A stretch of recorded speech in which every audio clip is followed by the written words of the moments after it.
before. That's a whole lot of people there. Okay. I think we're live. Yes, we are live. Yep, we're live. Okay, hey everyone. It's Abdullah Samir. Had decided to have an impromptu live conversation. Rob from Speakers Corner from his channel wanted to have another conversation and have quite a few people here today, more than ever before. We have Stops from the Jinn and Tonic show as well as Rob. If you saw my last video, I was invited to the channel to speak. So yeah, let's get to it. All right, so can everyone wants to kind of introduce themselves? Maybe that's the best way to get started. And I believe we have IntroVertedSmiles with us as well. Hey, Intro, you wanna just speak up and introduce yourself? Yeah, you can go first, and then we'll go to Rob, and then we'll go to Stops. Hey everybody, it's IntroVertedSmiles. Just trying to look at the camera this time. Abdullah was like teasing me about that. Keep focus on the camera, eye contact. Oh, okay. Well, yeah, I have my own YouTube channel. It's called IntroVertedSmiles. I'm an ex-Muslim. I like to talk about experience, and I like to have the dialogue with Muslims. This is why I'm on this show. I think this show does a great job of communicating with Muslims who have doubts. So the Jinn and Tong show, I know that we're on Abdullah Samir's live stream right now, but if you haven't checked them out, please check them out. Great channel. Yeah, that's pretty much it. I really don't have much else to say. Awesome. Okay, so let's keep going then. Rob, you want to just introduce yourself? Yeah, sure. My video is not working as well, so I'll just have the icon here at the moment. Hopefully you can hear me okay. Yeah, so my name's Rob. I've got the Speakers Corner UK channel, and I co-host the Jinn and Tonic show. Maybe you can tell from the accent that I'm not actually British originally, although my dad was. So originally I lived in South Africa, and I was in fact a born-again Christian for a short while, and then sort of left that, and I just stopped being sort of a Christian in the sense that I didn't really think about it. We never went to church, etc. And then I came over to the UK. I've been here for a number of years, and sort of 7 or 8 years ago, I started to look into religion again. I started to watch things on YouTube, and it's only more recently, over the last couple of years, that I've really sort of paid attention and looked into some of the topics, and then started going to Speakers Corner at the beginning of last year. I had my first experience there. There's even still a video of me. The very first time I went down, I really didn't know very much, and I don't claim to know a lot now, but you learn as you go, as we all do. And so I was sort of hooked with that and interested in speaking to people, because I'd never really spoke to Muslims, and they predominantly were the people in Speakers Corner. And we do have some Christians. We've got a few flat earthers, some pantheists. You get all kinds, but predominantly it is Muslims in Speakers Corner. And so I started to chat to them. I started to ask them what they believe and why. And in the beginning, I was like, very fascinated by what they said. And so over time now, I've kind of got a good idea of what they say. I'm still obviously interested in talking to them. And I don't find their arguments in any way compelling. And in fact, I'd make a global claim now sitting here that I think every theist doesn't think critically enough. And so that's my challenge, is I would be able to speak to any theist now, and I would identify where the critical thinking is not working as it would. Because when I see them debate with other people, then of course they are critically thinking, like they challenge the Christians on the Trinity, etc. And so I run as I say, the Speakers Corner channel and co-host it. And so we've got an interest in challenging it. And what I love about yourself and your colleague there, IntroVertedSmiles, is I love hearing from ex-Muslims, because whenever I hear them, they always talk about how suddenly they started to think critically. They kind of woke up from the matrix, and it's a whole different thing. So I'm really fascinated, and that's why I sort of found you on YouTube. You sounded, very intelligent and articulate. And I went, okay, great. I want to speak to another person that's been a Muslim so that I can understand it from your point of view. Wonderful, wonderful. And Stops, you want to just quickly introduce yourself as well? Yeah, hi guys. It's quite funny, and this is a huge coincidence, because I also hail from South Africa, as you can hear from the accent. But my story is a little bit different, because I actually still went to school in Iran, in Tehran. And we left when Ayatollah Khomeini came in, and then went to South Africa. And I didn't even know that I'm an atheist. I thought atheists are terrible people. This is what I was all led to believe. It's just that I was never exposed to any kind of environment where people were talking about gods and things. So, it was just there. And then I went to the States, I went to Europe, I went to all over the show. And then 10 years ago, I went to the Middle East, started off in Dubai, then went to Kabul, went to Qatar, went to Doha, went to Abu Dhabi. And in this environment, I mean, it's automatic that people speak to you about Islam.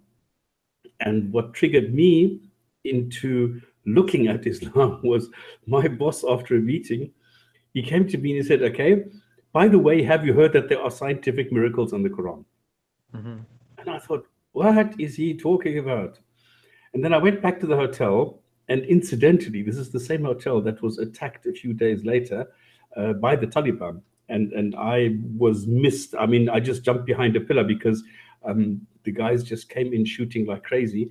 And he saw me and he pulled this is what you call being on the wrong side of an AK-47. And he pulled the gun over, but I jumped behind a pillar and then ran for my life. And they went straight to the gym area, so they just left me alone. And then I started looking at this whole thing. What brings people to do things like that? Now, I'm not somebody who hates Muslims. I don't hate anything. I don't hate Islam or something. I just try and be objective and look at the facts the way that they present themselves. And that's what I've been doing. And I went deeper and deeper. And because I was living in the Middle East, I was able to go. I started off going to imams, to the different mosques, and then went to the Islamic cultural centers, and then started speaking to more and more people who were fascinated that somebody who's actually an atheist is so interested in Islam. So I've had a lot of conversations with these people, and it went all the way up to, because they were challenging me. So they actually put scholars in front of me and said, why are you not a Muslim if you know so much about Islam and things like that? So I had a lot of fun during that time. And that is when I started then making videos, and then I came back to Europe, and it's just been, doing different things regarding Islam. So what's your background? Did you say you're not born Muslim, or you were born Muslim? I didn't catch that. No, my parents are actually Christian. They are Protestants. So I went to Sunday school. I did all these things, but I've never believed that. Even as a kid, I used to laugh because I thought this was hilarious when the guy wearing a black dress in front was standing there and lifting his hands like they were radar antennas or something like this, and talking to people, the Holy Ghost come with you. I used to giggle, and my parents used to stop me, and then they stopped taking me to church, which was quite okay with me. So you had quite a lot of experiences in Muslim countries. You've lived there for a long time. You live among Muslims, and you've actually got a lot of exposure to Islam. You've studied it. And you're willing. So I think what brings this all together here, what the common element is from what it sounds like, is all of us had Islam as a big part of our lives, affect us in some way or other, and we're all motivated to spend our free time to help others. I think that's kind of how I see it, anyways. Like for me, it's to share what I've kind of discovered for myself with other people. And is that the same motivation for yourself as well? Yep. Yeah, I would say the same as well. I want to challenge bad ideas, and I want people to think critically. And I think if they do, then they would find that belief in a supernatural deity, particularly the Abrahamic ones, is not tenable. Nice. And Rob, it sounds like you spend a lot of time on this, actually. Like, what motivates you? Like, what motivates you to talk to people about religion and about belief in God? Like, why do you do this? Like, why do you go to Speaker's Corner? Why do you discuss with people? Like, I know part of it is intellectual challenge. It's kind of fun. The other part of it maybe is you like to see the light go on in people's eyes when they think about something from a different perspective they haven't thought of before. But what else is it? Like, what is it to you?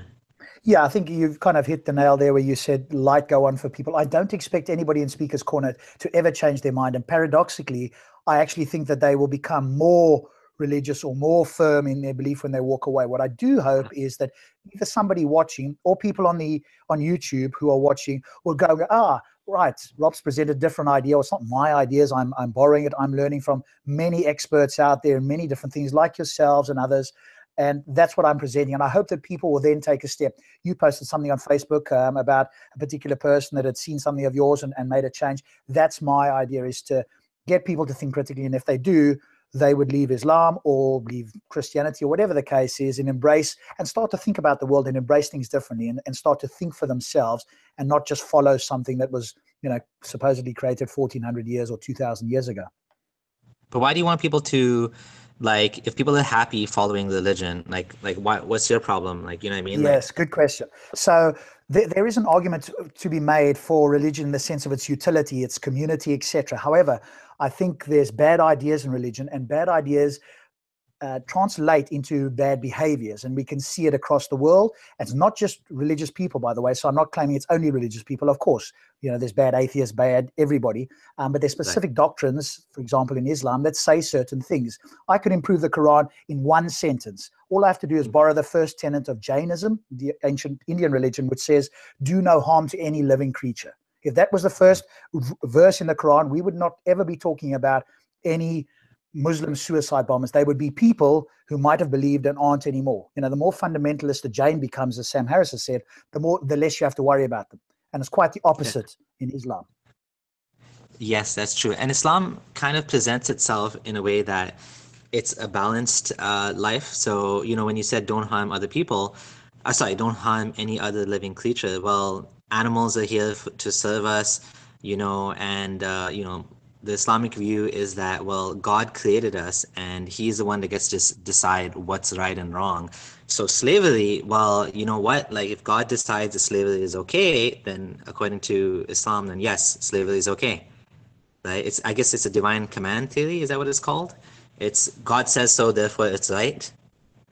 Yes, so they've got a lot of instructions that come down. The problem with divine command theory is it doesn't give them an ethical system to face a challenge that is not in the Quran. So ask a Muslim, what is their position on stem cell research or cloning or something else that's not in the Quran, and now notice what they have to do. There's nothing in the Quran that tells them, because they're following a list of instructions. So God told me to do X, I will follow that, otherwise there's severe consequences.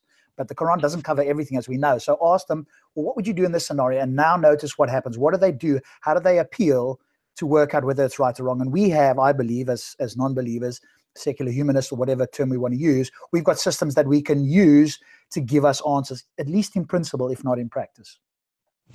And you made an interesting point where, when it comes back to Muslims, they're always tied down to what Muhammad said and did in the 7th century. And that becomes the basis of everything that ever happened. And if it so coincidentally ended up being the case that somebody asked Muhammad, like, what do we do about this? And then he said something, well, from now on, forever and ever, Muslims are tied to that specific ruling, just because coincidentally, or they would say according to, Allah intended it to happen.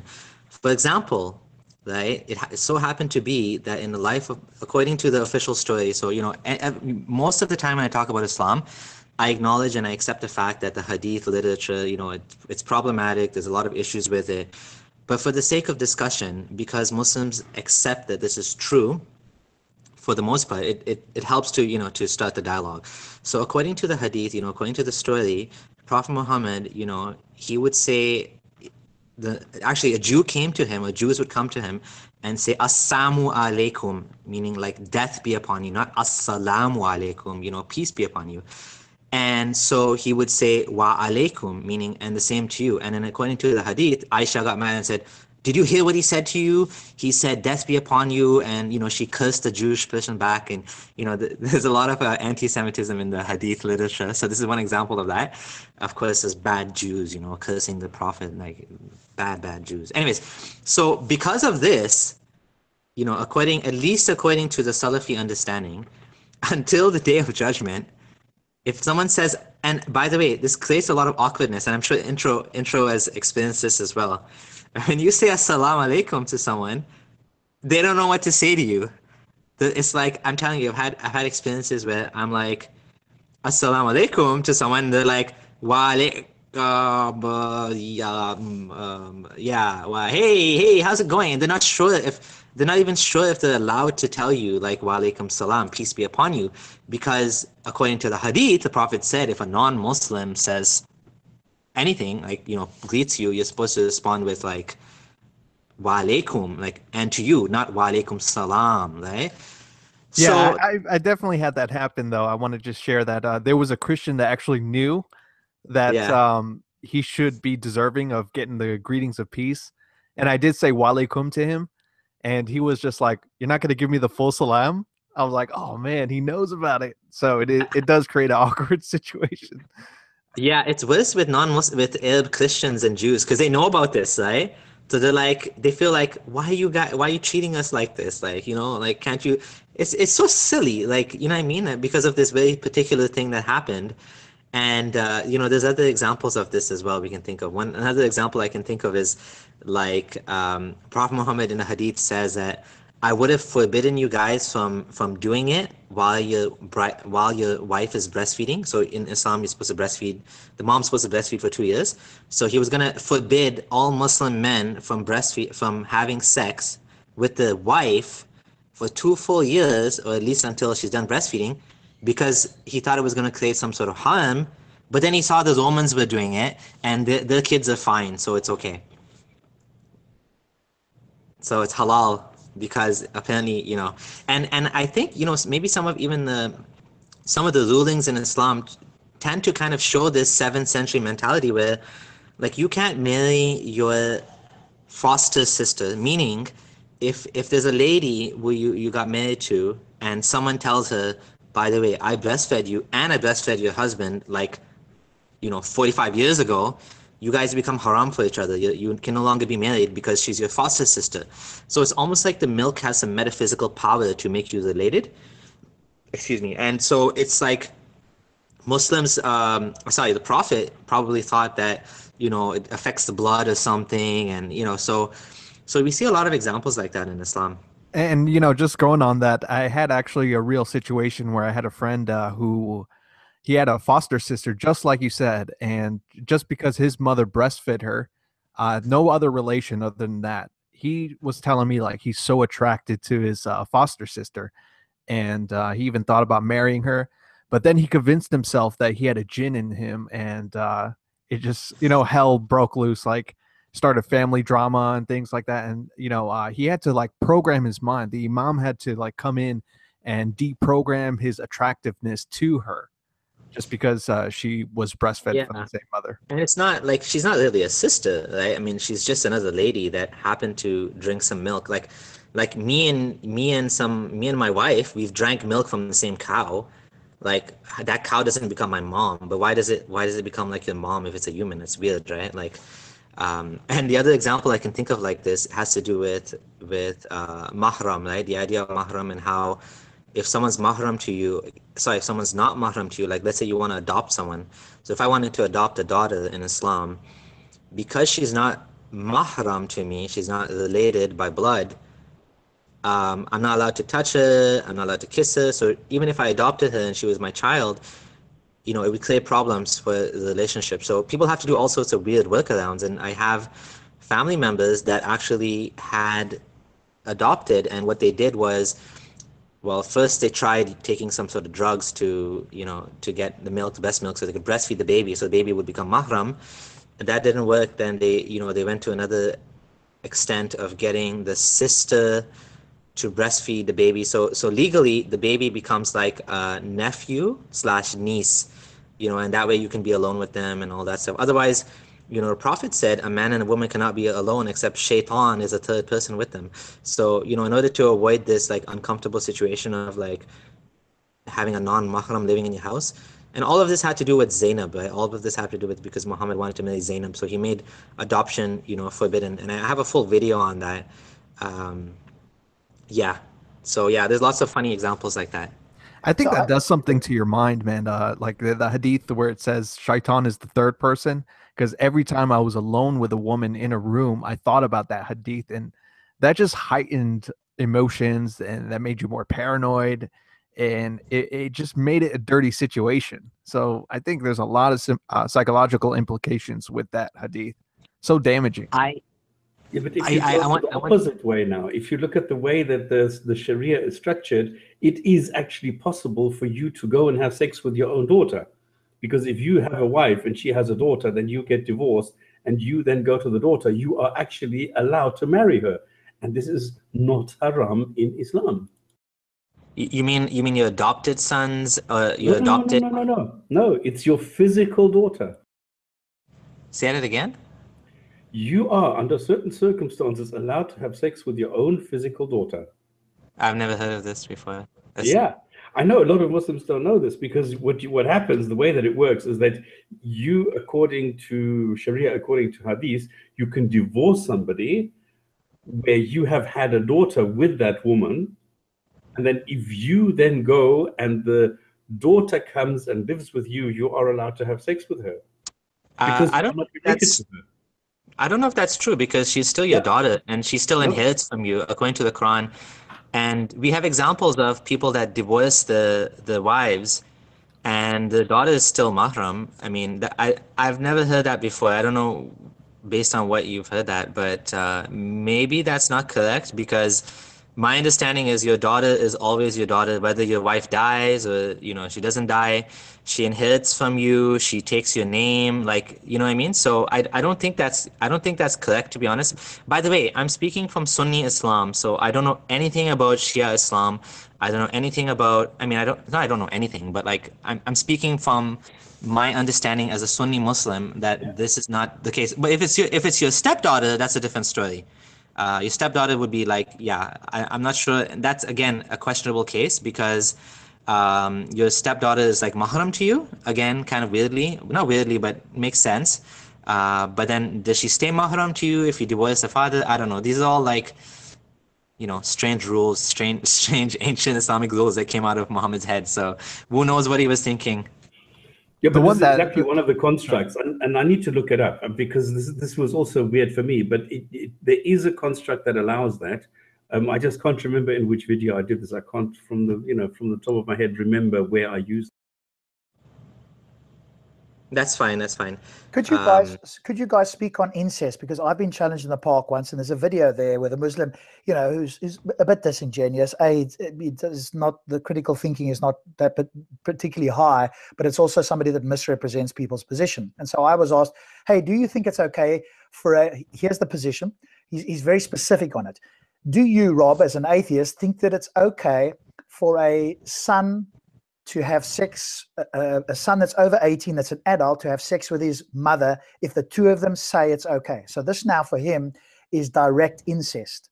And my position, because I never really thought about this, so my position is or was, if we can demonstrate in some scientific way that it's either biologically, neurologically, or physiologically negative, then we've got a right to say it's wrong, over and above their assertion that, yeah, it's great. If we don't have that, then on what grounds? Now, I wouldn't do it, and it's not something, and I would be quite repulsed by that.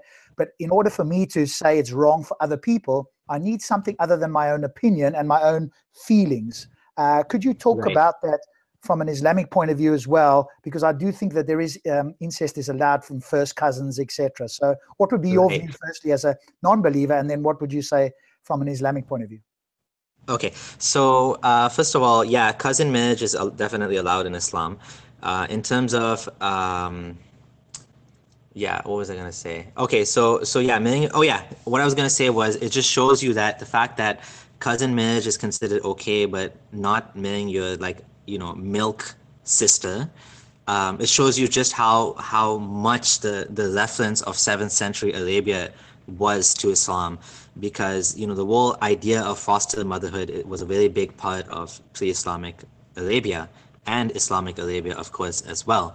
And the cousin thing, I don't know what the reason for that is, but I have looked into this a bit from a non-believer's perspective.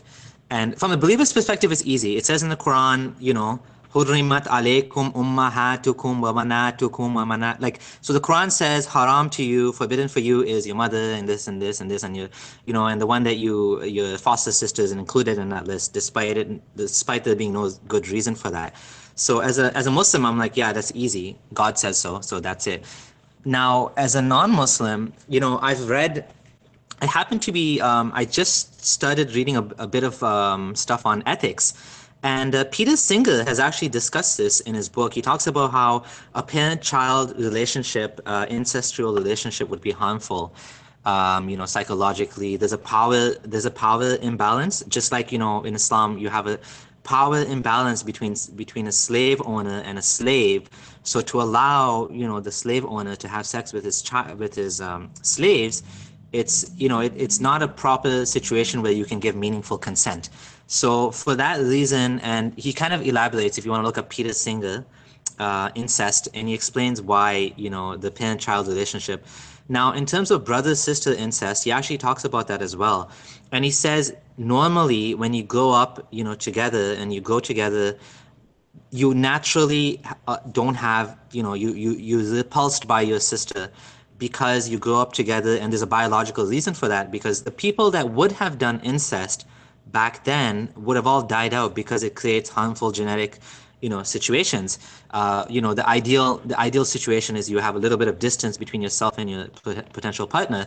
So if it was the case that people were attracted to their siblings back at some point in history, they would have been eliminated. And we are the ancestors that survived because we had a different type of sexual attraction than those ones may have had. Now, he does say that there's been cases where a brother and sister have actually grown up completely apart from each other, fallen in love with each other, and then they got married, or they were like sleeping together basically, right? And then they found out. So the question is like, what do they do now? And he was saying, because it happens so rarely, it doesn't, in a situation like that, there's a lot of social taboos which make it difficult, but it's even worse because it becomes illegal and you can go to jail, and it's actually not hurting anybody, right? So the way I look at ethics now is who's being hurt by this relationship, what's the harm, right? And that's how I judge my morality. That's the basis of my morality now, is what are the harms and benefits. So if it's not hurting anyone in a situation like that, and it happens once in 100 years, and there's no issue with having kids, because you can't say it's bad because of genetic defects, because now what happens is, well, what about two people that are genetically related, and if they do it, they'll have kids that have a high defect rate, you know what I'm saying, like a high child abnormality rate. So if you make that like forbidden, then you have to make this forbidden and illegal as well. So that can't be the basis for whether we judge right and wrong, right? So that's kind of like what that's basically it. And that's a good point about Adam and Eve's. According to Muslims, some Muslims, they believe Adam and Eve's children committed incest repeatedly to make all of humanity, which of course makes no sense. But yeah, okay, that's all I have to say. Should I, because I found this thing with the daughter, should I give you the context? Yeah, sure, yeah, go ahead, yep. Okay, let me explain this. We're using an example based on Ibn al-Arabi, it's a Shafi, okay? So a Muslim man has sex with a married Muslim woman. She becomes pregnant, establishing extramarital sex. As per Sharia, the man receives 100 lashes and the woman is sentenced to be stoned. At age 2, the baby girl is taken away from her mother. The stoning is postponed indefinitely because in some countries, but some, stoning is somewhat unacceptable, and the woman goes to jail. The child goes into a foster home. The woman is now divorced, later marries her sex partner, who, when the daughter turns 9, marries her too because she is not considered his legal lineage due to her birth out of wedlock. So he's married to the daughter and the own daughter at the same time. Which book is this? This is based on Ibn al-Arabi. Okay, so this is a situation where your daughter is illegitimate daughter, you're saying? Correct. Oh, I don't know that. I never heard of this before. That's interesting. You could be right, actually. That's very interesting, because I've heard as well that in some scholars, consider that your illegitimate child does not inherit from you. I don't know. Like, I never looked into this, but yes. That's kind of creepy. And it actually brings up a good point I wanted to mention, which I forgot to mention earlier on, which is how, when you compare secular law, tort law to like Islamic law, when you look into the books of, when you look into these legal books, like the Hanafi books especially, you see the most weird shit that you can imagine. Like if a man has sex with an animal, he doesn't need to take a bath or something. Like all sorts of weird stuff. And it's depending on how many drops have emitted. Like all sorts of crazy stuff. Like it's just like, and most Muslims don't know this, right? They don't read these books, but if they read these books, they're like completely shocked, because I mean, there's all sorts of weird stuff in there, right? Because all has to go back to what Muhammad said, and this guy said, and that guy said, and how they interpreted, and what was preserved, and so you're stuck with this, going back to this very shaky foundation, right, for everything. And like Rob was saying about cloning and like You have to go back to see what Muhammad said that maybe somehow could have been interpreted in such a way that someone can kind of understand it and make an analogy and say, okay, therefore cloning is haram or halal. Like it's like that's the challenge, I think, for Muslims, right? And a lot of them don't think about this. And the thing is that what the point that Rob was making, I think, is an excellent one too, because if you are looking at the way that things need to be interpreted, how do you know that the next guy is going to interpret it the same way? So if you have a relationship between a man and a woman, the thing is what most Muslims don't understand. If I want to have sex with my mother, theoretically, I may be able to do that without any kind of remorse.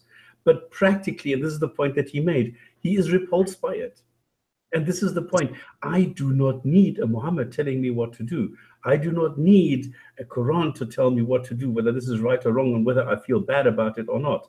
And this is the thing, because I hear a lot of Muslims telling me, yeah, but you can just indulge in whatever. So you go clubbing and you rape any woman that you can and you want to, because you don't have to worry about anything. And this is the point. No, my morality is a lot higher than theirs, because they are not doing it for the fear of being punished, or they do something for a reward. Whereas if I do something good, I do it because I want to. And if I don't do something, it's because I don't want to. And this is something they don't understand.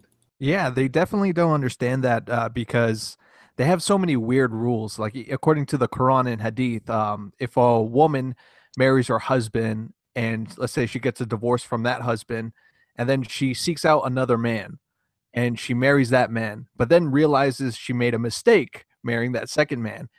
According to Islamic law, according to the Quran and Hadith, she has to have sex with that second man before she divorces him and goes out with that first man that she realized she made a mistake with. This is the problem with Muslims. Like when you have like 7th century Arabian rules that don't have a justification or make sense, I have so many Muslims that will question me and say, what are you doing now with your life now that you left Islam? Like, do you think it's okay to go rape people? And it's just what Rob was saying. Like, I understand where Muslims are coming from when they ask him questions like that, because they want to get into this objective morality argument. They're trying to trap people like Rob and others to say, well, do you think it's okay to do this? Why or why not? Because they don't understand it. Everything is based on 7th century Arabian rules. Yeah, And I think I would just carry on. sorry, go ahead. I was just going to say problem with Islam, not problem with Muslims. But yeah, go ahead, Rob. I think a lot of the problems would go away from Muslims if they would just accept that the book was done in whatever sense it was done, even in the 7th century, and it was meant for 7th century. The big problem comes then, that's why we're all talking here, I suspect, a great deal of the time and taking some of our energy, is because they are claiming that it's a book for all time, for all people. And it's not, you don't understand Arabic, so you have to accept English translations, of which there are multiple. And then when you question the English translations, or they change over time, as they have with the Hubble's expanding universe in 1925, now we run into some problems. So if they drop that claim, we could all go, do you know what? Okay, that was what was happening in the 7th century. It's not great today. We understand that's what the people did because they didn't know any better. But of course, what they're trying to say is, no, this book is for everybody for all time. Now they're trying, because they've had a collision with Western modernity, now they're desperately trying to make it fit so that it'll be palatable for people in the West. And that, of course, just appears untenable. And so they make up all kinds of things, or there's certain interpretations that now are trying in some desperate way to make it okay for us. And I'm sure that the people on this panel look through this and just go, you guys are just trying to make something up here to try and make it fit. It's fine in the Middle East, they don't have this problem, marrying 9-year-olds and doing X, Y, and Z. That's all fine, where they're the majority and that's what they've been taught. But when they come over to, our Western countries now, oh my goodness, now they're bringing over what we consider barbaric ideas, and now there's a challenge. There's a scramble to try and make it more palatable for the Western society, and that, of course, is where it trips them up.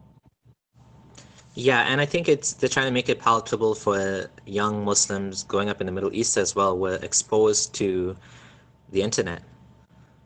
Yes, I had somebody, when I spoke in Speaker's Corner, I was amazed. I had a youngish gentleman, early 20s, from Saudi Arabia, saying to me, Rob, you wouldn't believe it. There's, in Saudi Arabia, there's a lot of young Muslims that are growing up, that are using the internet, that are rejecting a great deal of the teaching. Maybe they're still Muslims to some degree, but far more nominal in the sense that they don't follow, the Wahhabist, Salafist type approach, and they want to find out, they want to explore the world, they want to get different ideas. And of course, people like Sam Harris and some of the the more famous atheists get hundreds, if not thousands, and ex-Muslims as well, Sarah Hayder, and you name all of them. They're getting hundreds and thousands of emails saying, "Do you know what? I watched your stuff and it's changed my life." And that's where I believe the biggest value is the internet and the exchange of ideas.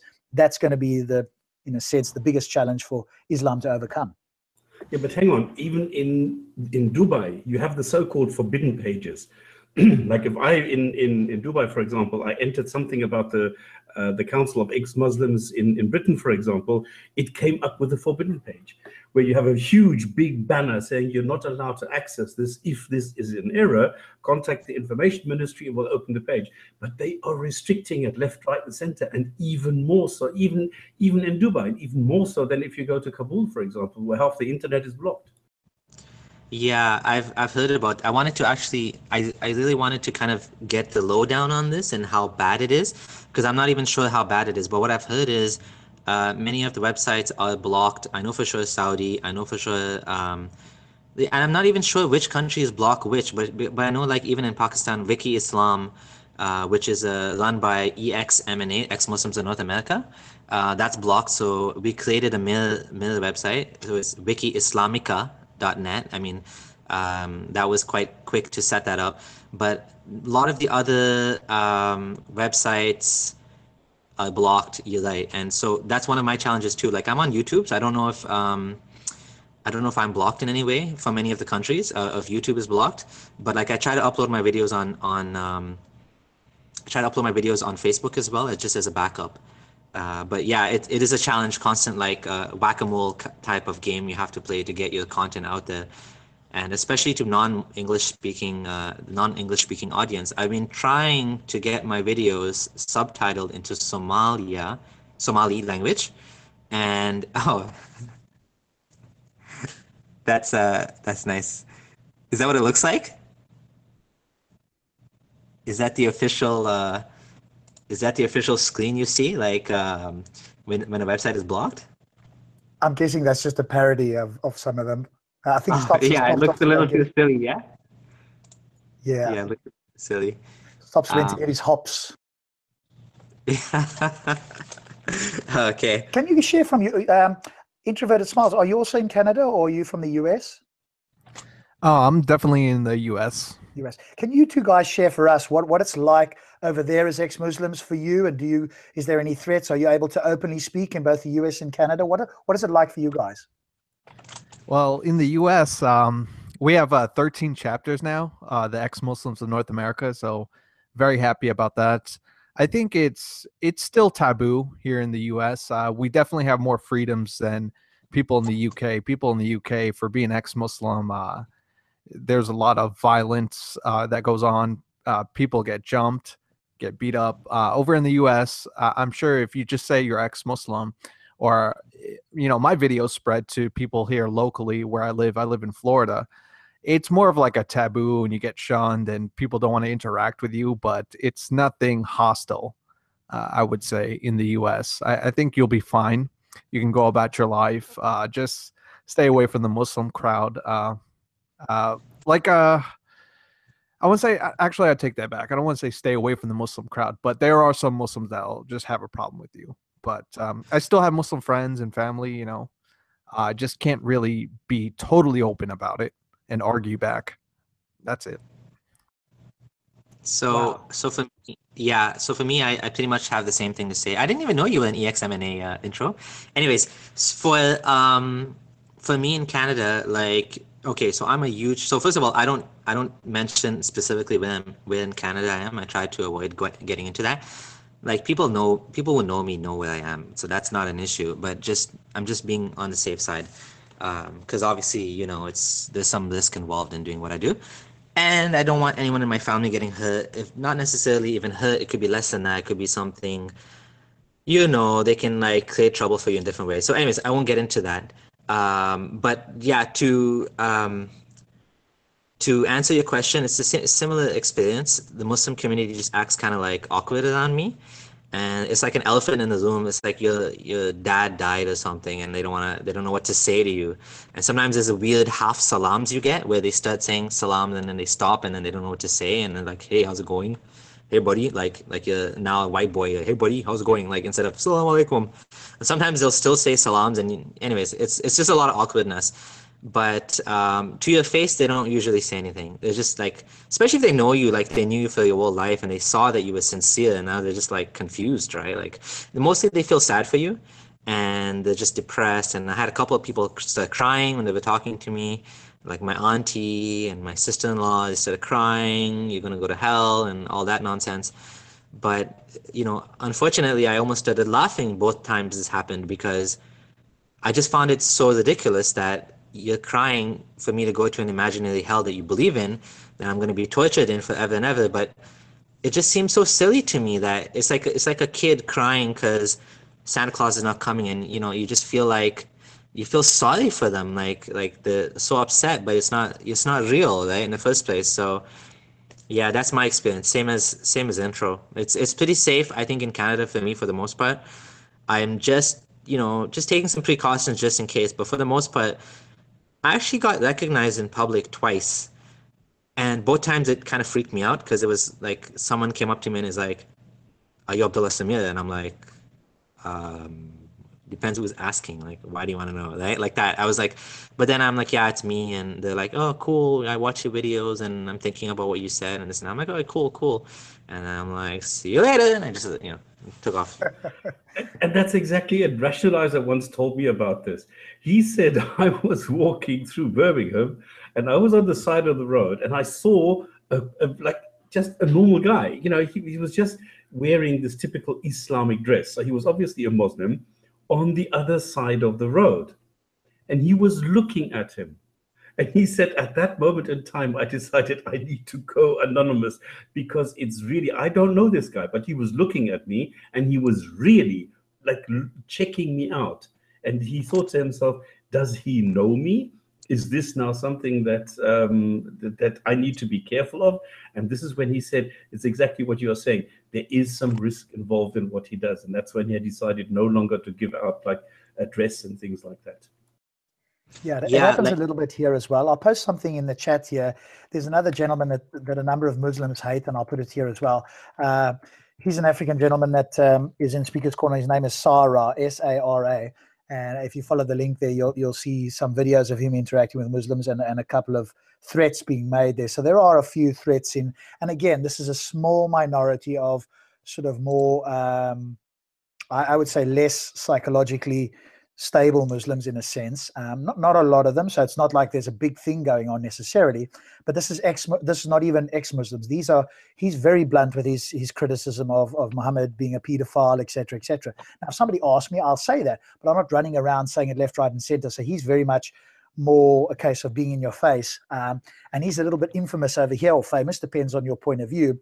And so there is a little bit that going on, especially in Speaker's Corner, where people come regular, so you kind of know people. I'll shake Ali Dawa's hand, for example, that sort of thing. I've been out to dinner with him, etc., and other Muslims. So again, and I think Stops kind of said it, I'm sure he did. If he hasn't, he said it on other shows.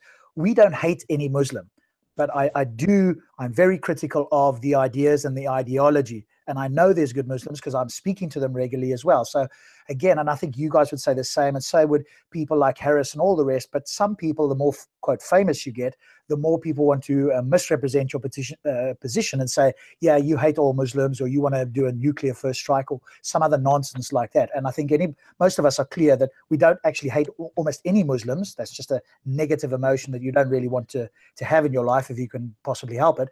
But we are critical of an ideology, and that's the difference. And of course, that's what some very liberal people just don't get that message. They equate it with bigotry and this made-up term Islamophobia, when in fact all we're talking about is an ideology.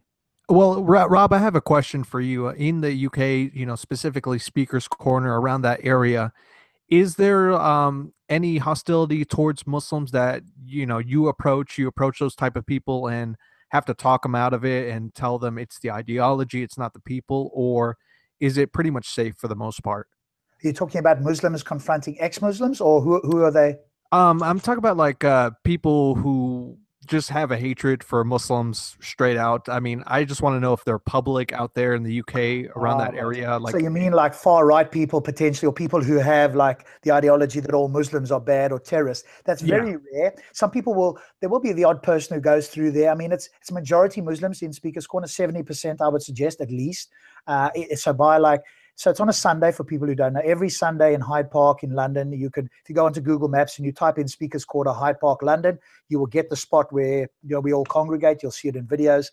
And so it's majority Muslims, and it sort of starts maybe 10, 11 o'clock. And by, say, 2 o'clock in the afternoon till about 5, 6, 7 o'clock in the evening, that's when there's a couple of hundred people at least. And so people will wander past that have never been there. And you'll get the odd person who's very critical of Islam and may even say, you Muslims are bombers, or you this, that, and the other. And, of course, that attracts Muslims over, and you'll get people that are very keen, Muslims, very keen to portray that they're not like that. And, of course, we that have looked into this know that most Muslims are not like that.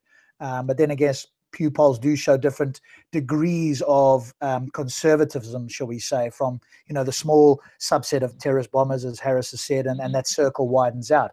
But no, it's very rare, and I've never had to pull somebody away and go, hey, you shouldn't be saying that. It's rare that you get a member of the public just coming and shouting, all you Muslims are bombers, and to go into that extreme. But there will be people who will really, on occasion, shout. And there's one great one. I'll find you the link while you guys talk. But there's a one that's got 1.8 million hits now for the British guy that I know personally there in Speaker's Corner, who's doing a bit of rant because it's a Muslim who starts it, and so he responds. And I'll find the link. You guys will think it's amusing. The channel doesn't have many videos, but somehow this video went viral, so you'll be able to see that.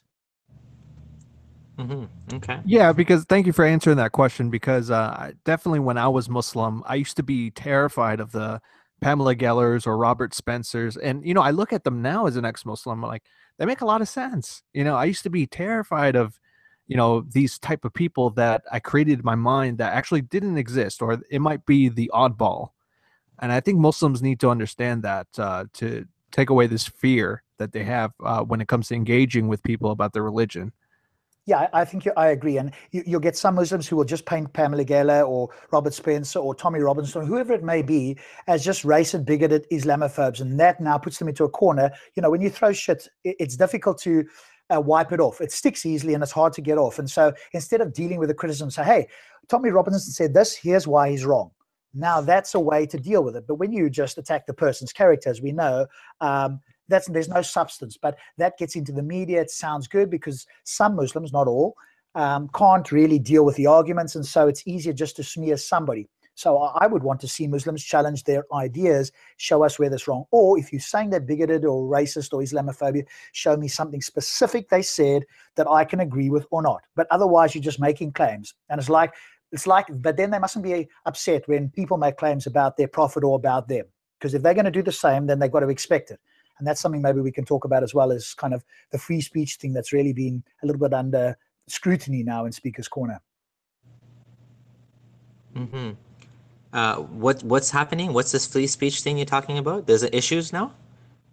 Yeah, so again, it's been going on a little bit for a while now. Sarah, the guy that I put into that link, he's obviously quite vociferous in Speaker's Corner. And what it does is it challenges Muslims and theists in general, and even just people who don't have a psychological understanding of what happens in a conversation. So I've done a little bit on psychology, particularly in focusing on intimate relationships, but I understand the model. And so when somebody's insulted, essentially, you hear something which you interpret to have a meaning, you then have a negative feeling, and you now have a response based on this whole process. But it happens in an instant, and so now you feel insulted. But in fact, and we could do a show on this really, is people are choosing to feel insulted. And once I can, and this is not my opinion, I will show you how this is guaranteed to be the case. And if it is the case that people choose, in inverted commas, to feel insulted, now the whole thing changes. Because imagine you go to somebody and they say, Abdul, I feel insulted that you said something about the Prophet. And my response, if they were open to it, would be, okay, so I'd explain it. And then I would say to them, for how long are you going to choose to feel insulted? Because, whoa, now it's their choice. The moment you throw in the word choose, now it's no longer your fault. It's them choosing to feel this way. And so that's the psychology that I want to educate people in, because then you can inoculate yourself against the so-called, insult and offense. And so this is what's been happening in Speaker's Corner. Of course, people are insulting the Prophet. And so some Muslims, and not all, and probably the minority, well, I think a fair amount of Muslims feel insulted, but there's a small minority that now gets very vocal, and on occasions it's spilled over with threats. So they haven't actually been fisticuffs, but there have been threats, etc., against certain non-Muslims, often by Muslims, started by Muslims. Now, Sarah did actually threaten somebody, but that was after this guy had said things that they put his name online, his wife's name, and you're right. That's why you guys, even he's not even a Muslim. He's not even an ex-Muslim. But there is a few people, and again, not everybody, of course, but there's a few Muslims that have gone to look for him or for his family, etc. And so he got upset, went back and sort of threatened the Muslim that had originally threatened him. And so that part's caught on camera. And so there's been a few incidents like that. I caught one on camera where he was threatened by another Muslim. I've also got a part where that Muslim came to me and suggested that I had edited the video in a way to make him look bad, which of course, it doesn't take any editing to make him look bad. And so I, of course, put the full video up for him, because I'd done it in a way to separate the two videos in an innocent way, because there was a debate going on. Two people were having a debate. Then Sarah came over and sort of said a few things. And then this other Muslim came over and listened to Sarah. And then Sarah was again, they were saying that his buddy was a pedophile. So he claimed Muhammad was a pedophile. The Muslim got upset and started threatening Sarah and had to be pulled away. And so I split up I'm going to bash your face in. Yeah, I'm going to smash your face in. So I had two videos. One was the debate, because I knew that the altercation is going to be everybody's focus. So I went, okay, let me split these two videos up so that one, people can focus on the debate.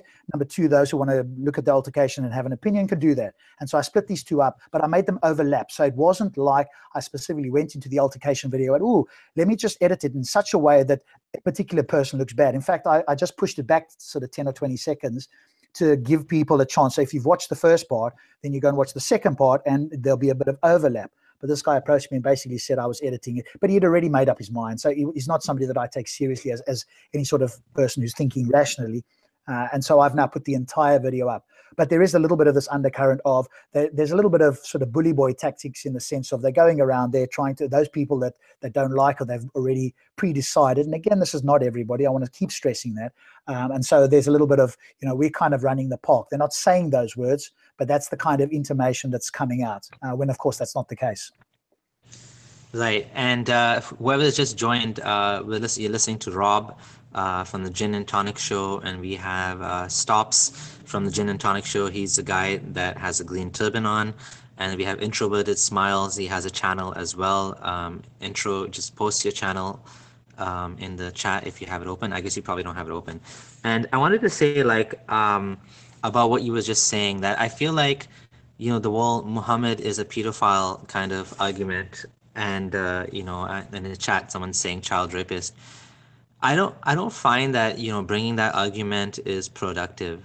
It's not productive, in my opinion. No, you're right. Yeah. It just shuts down the argument. It just shuts you down right now. I was talking to a guy that had a debate. I'm trying to get someone to debate with me or discuss with me, like I told you. And this one guy, his name is Rahmatullah Navruz, and he debated Mufassal Islam, and he said he got so pissed. He didn't say pissed, but he basically hung up after 5 minutes. He got so annoyed with him. And I don't find that's the way to kind of reach people, the biggest chunk. That's one style for sure. Mufassal Islam style, put on the boxing gloves and boom, boom, boom. But in general, human nature will tell you that people will get, they'll just become defensive, and they'll stop listening to you. So, in my videos, I go so far that actually say, Prophet Muhammad, I actually mentioned, Prophet Muhammad said, even though I don't believe he's a prophet, and sometimes I don't say Prophet Muhammad, sometimes I just say Muhammad, but I don't call him Mo for the most part. Sometimes I do feel like being rude and antagonistic, especially when people are being nasty to me. But I have my own morality, my own values. I don't need to lower myself to someone else's standards because they're being a loser. I don't need to become a loser too, right? So I try to maintain the upper hand always. Maintain my ground, maintain my values, and not get into mudslinging. That's challenging because it happens sometimes that they piss you off, right? But like I try not to get to that, and I'm trying. I want the goal. What's my goal? My goal is to reach as many people as possible, to get them to think, to get them to open their minds and their hearts, and to see that Islam is actually not true, right? So the best way to do that is by not building like these mental barriers and helping them to see that you're not here to like to attack, but to dialogue, right? Yeah, and I want to ask you real quick, like, let's say if you got a YouTube comment and you have a picture of Muhammad being old and a young Aisha girl, and he has an erection in that picture, even if he comes with the most rational arguments in that comment, yeah, you can argue that he came with rational arguments and you need to tackle that. But at the same time, if for a Muslim's mind, he's just going to shut you off completely because they think you have these hateful preconceived notions of Islam. The reality is that Muslims are sensitive toward their belief. Yeah, everybody has, like, I mean, that's human nature, right? And I think the other thing too is we need to be more precise, right? Like, what I'm saying? Like, we need to use our language more carefully, and we need to pick our arguments better too. So instead of saying Muhammad is a rapist or a pedophile or whatever, I don't say those things. What I will say though is I have a big problem with the fact that the Quran allows you to marry a young girl, and I give my evidence for that. How the Quran says that the waiting period for a woman who has not yet menstruated is, there's a waiting period for her. And so that's the evidence that, even if you married someone that that hasn't reached puberty, you can still sleep with her. Otherwise there would be no waiting period, because if you didn't sleep with her, the Quran says there's no waiting period, right? So yeah, so basically, what I use arguments like that. I use arguments like, recently I was thinking about it, that another thing you can say is a child cannot meaningfully consent to sex, basically, right? A child cannot consent. A slave cannot meaningfully give consent. So like, these are better arguments than just like, and the other thing too is, it's not a reason not to do it, but like, people are very sensitive about Muhammad even more than Allah. And, it tends to be that attacking Muhammad can get you killed much more easily, because it just raises a lot of anger and tension. And I had a friend who made a video, and he made a video talking about the Isra wal Miraj, the night ascension of Muhammad. And it was actually a really funny video. I watched it and I thought it was quite comical. He made it like a story where there's a bouncer at the gates, and as he goes up, he's like, "Yo, man," and he's talking to all the prophets, and the prophets are like, he made it like a funny story, but like he actually got death threats, and he had to actually take his video down, or he actually made it unlisted. He got death threats in real life, not like me, like just online. Like people that know him actually threatened him. Not death threats, but like they threatened him, right? And they said like, we're gonna he heard from someone else that they're gonna like beat him up or something, and he lives in the US, right? I wouldn't say where in the US, but like, so it has the opposite effect that you're looking for. So now he doesn't make any videos. He has to be a little bit more anonymous than he was before. Like, it's just like, it creates more problems, right? When you have that approach, I think. And like, I don't blame Mufassal Islam at all, because I know that he had some issues in his life. He lost his mom. His mom doesn't talk to him. His wife, his wife left him. He can't see his kids. Like, he has so many problems in his life that were caused by Islam. Who's this guy? Mufassal Islam? Yeah. What about him? Any details or links that we can have a look at his stuff? Who is this? Yeah, sure. He actually interviewed me. He's a Bengali atheist. He's very, very, very popular. Like when he posted my video, I got this is the guy. Okay, sorry, I didn't know him under that name. I got I think 100 friend requests after he posted my video or something. Like, it was like boom, boom, boom, boom, boom, like friend request. It just got he's quite popular. And I don't know if he was talks and talks. That's it. I get so annoyed with him, because after a while, I mean, at the beginning I actually subscribed, then I thought, no, come on. I mean, he just rambles on and on and on, and I said, no, I don't have time for this. Yeah. His style. He has his own style. So Yeah, a lot of people don't like his approach. He gets a lot of views though. I'm checking his videos that are like a year old. He's got like 40,000 views on it. The thing is, he spent a majority of his life defending Islam, so I think that's why he's so angry. He's on the Islam channel, and he communicates with people like all over the world about Islam. So I think that initial anger phase is still there. A lot of people like it, a lot of people don't like it. He's very bipolar in his fans. Yeah, and I think it's a case of, different people will be attracted to different styles. And so I'm sure he's helped people. We will help people in our different styles, like Stops and I have slightly different approach. And somebody's actually said, you know what, Stops was quite hard on me, but actually was good for me. And so his approach would work for some people. And I think that's the other thing to recognize. But I wanted to go back to something you said, Abdullah, and maybe there's a different perspective, because what I understood, and correct me if I'm wrong, is you kind of intimated that, okay, there's a certain style that we shouldn't approach some or maybe all Muslims or the majority of Muslims with, which is the sort of insulting style. Now, for me personally, that's not my approach either, but I do recognize that other people have got that approach. And I would offer you a perspective to consider, which is if we allow Muslims to, and again, not all Muslims, I will always say that, but if we allow certain Muslims to dictate the narrative in the sense of they're going to get angry, they're going to make threats, and so we're going to back down, or whoever's going to back down. What, in my view, having done some coaching and training on this sort of behavior, what it allows is for the perpetrator, if I can use that term, it says to them it's okay to carry on this negative behavior. And from my point of view, I want to show somebody that negative behavior is not tolerable or not acceptable, and it doesn't even help them. But obviously they're not in any state to be aware of that.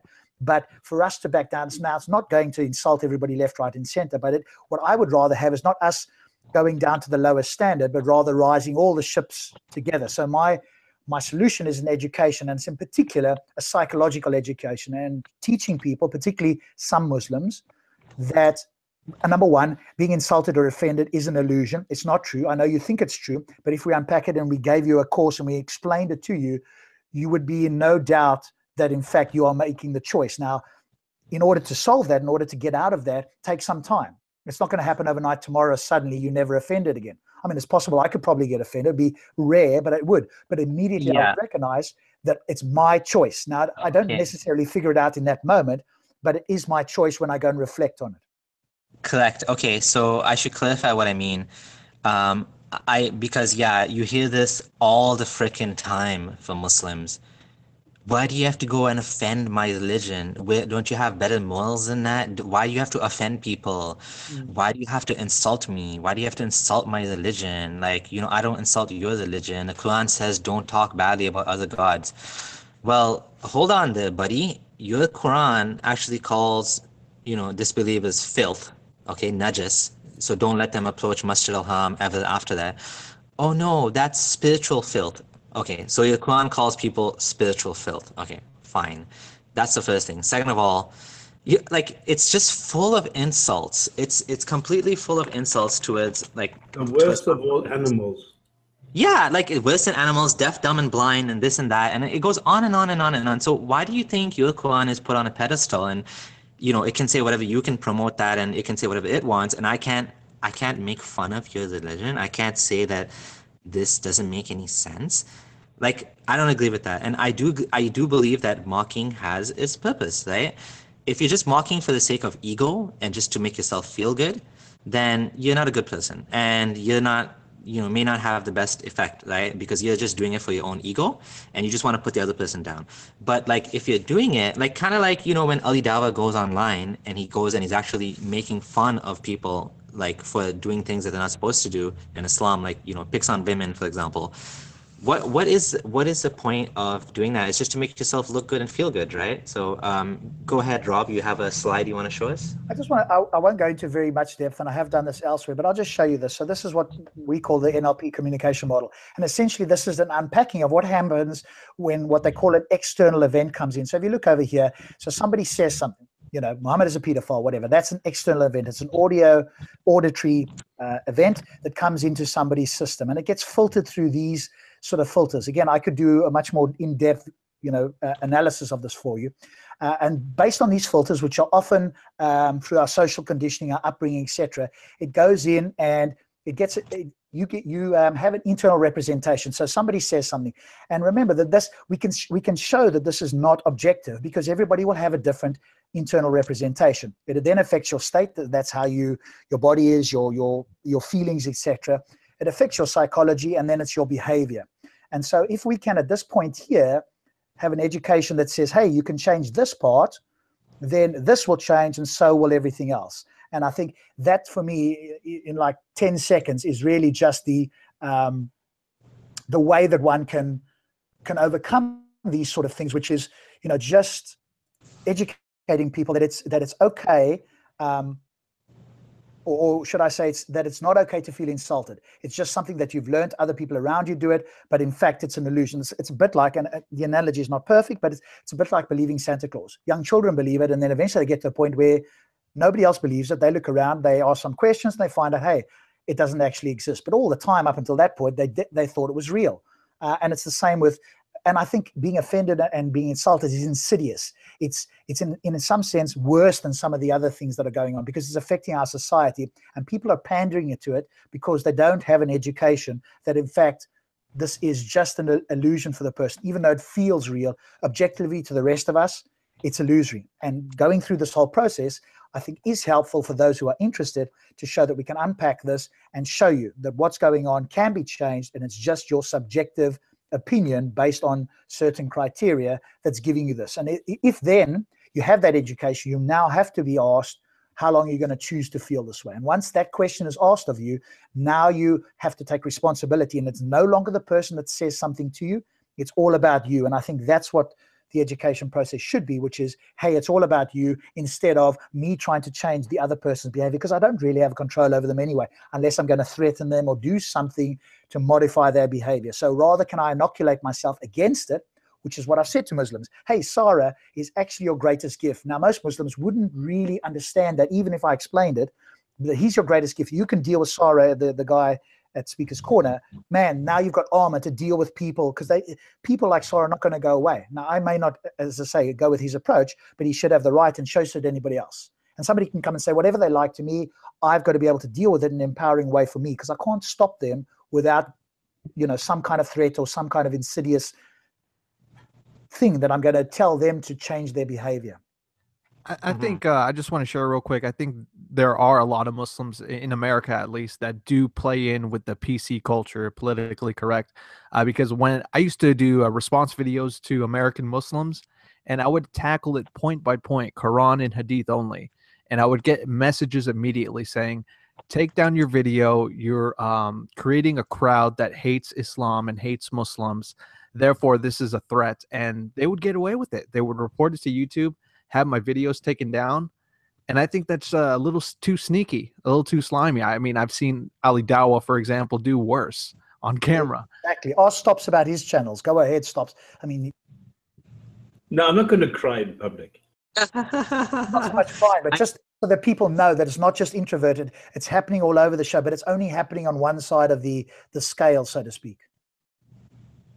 Okay. I mean, they're closing down the Jinn and Tonic show, of all things. I mean, really, I mean, how can a podcast where people are talking about something, we're not insulting, we're just discussing Islam, and we're talking about the facts, we're looking at the history, we're looking at the sources, we're looking pre-Islamic, we're looking at the geography, we're looking at different things, but never, ever in any way are we going and saying, this is the Muhammad is an asshole.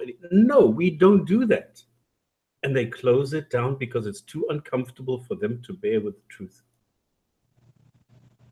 Yeah, it's unfortunate, and this type of like sneaky censorship will lead to more, far right intolerance and hatred, because if you can't have legitimate discourse, then things just tend to explode, right? We need to support people being able to, especially like you said, like why would you shut down the Jinn and Tonic show? That's ridiculous. But I guess people feel threatened, and it happens to the other side too, like this guy Asadullah Ali. who is he's a kind of Islamist living in Malaysia, and he had someone tell him this someone is Eddie from the Dean Show. I don't know if you guys know him. Anyways, he told him to talk. Yes.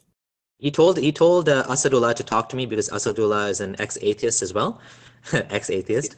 So what happened was introverted. I'm hearing myself on your speakers. He just needs to mute himself, I think, or you mute him if he's not around. Let me mute him.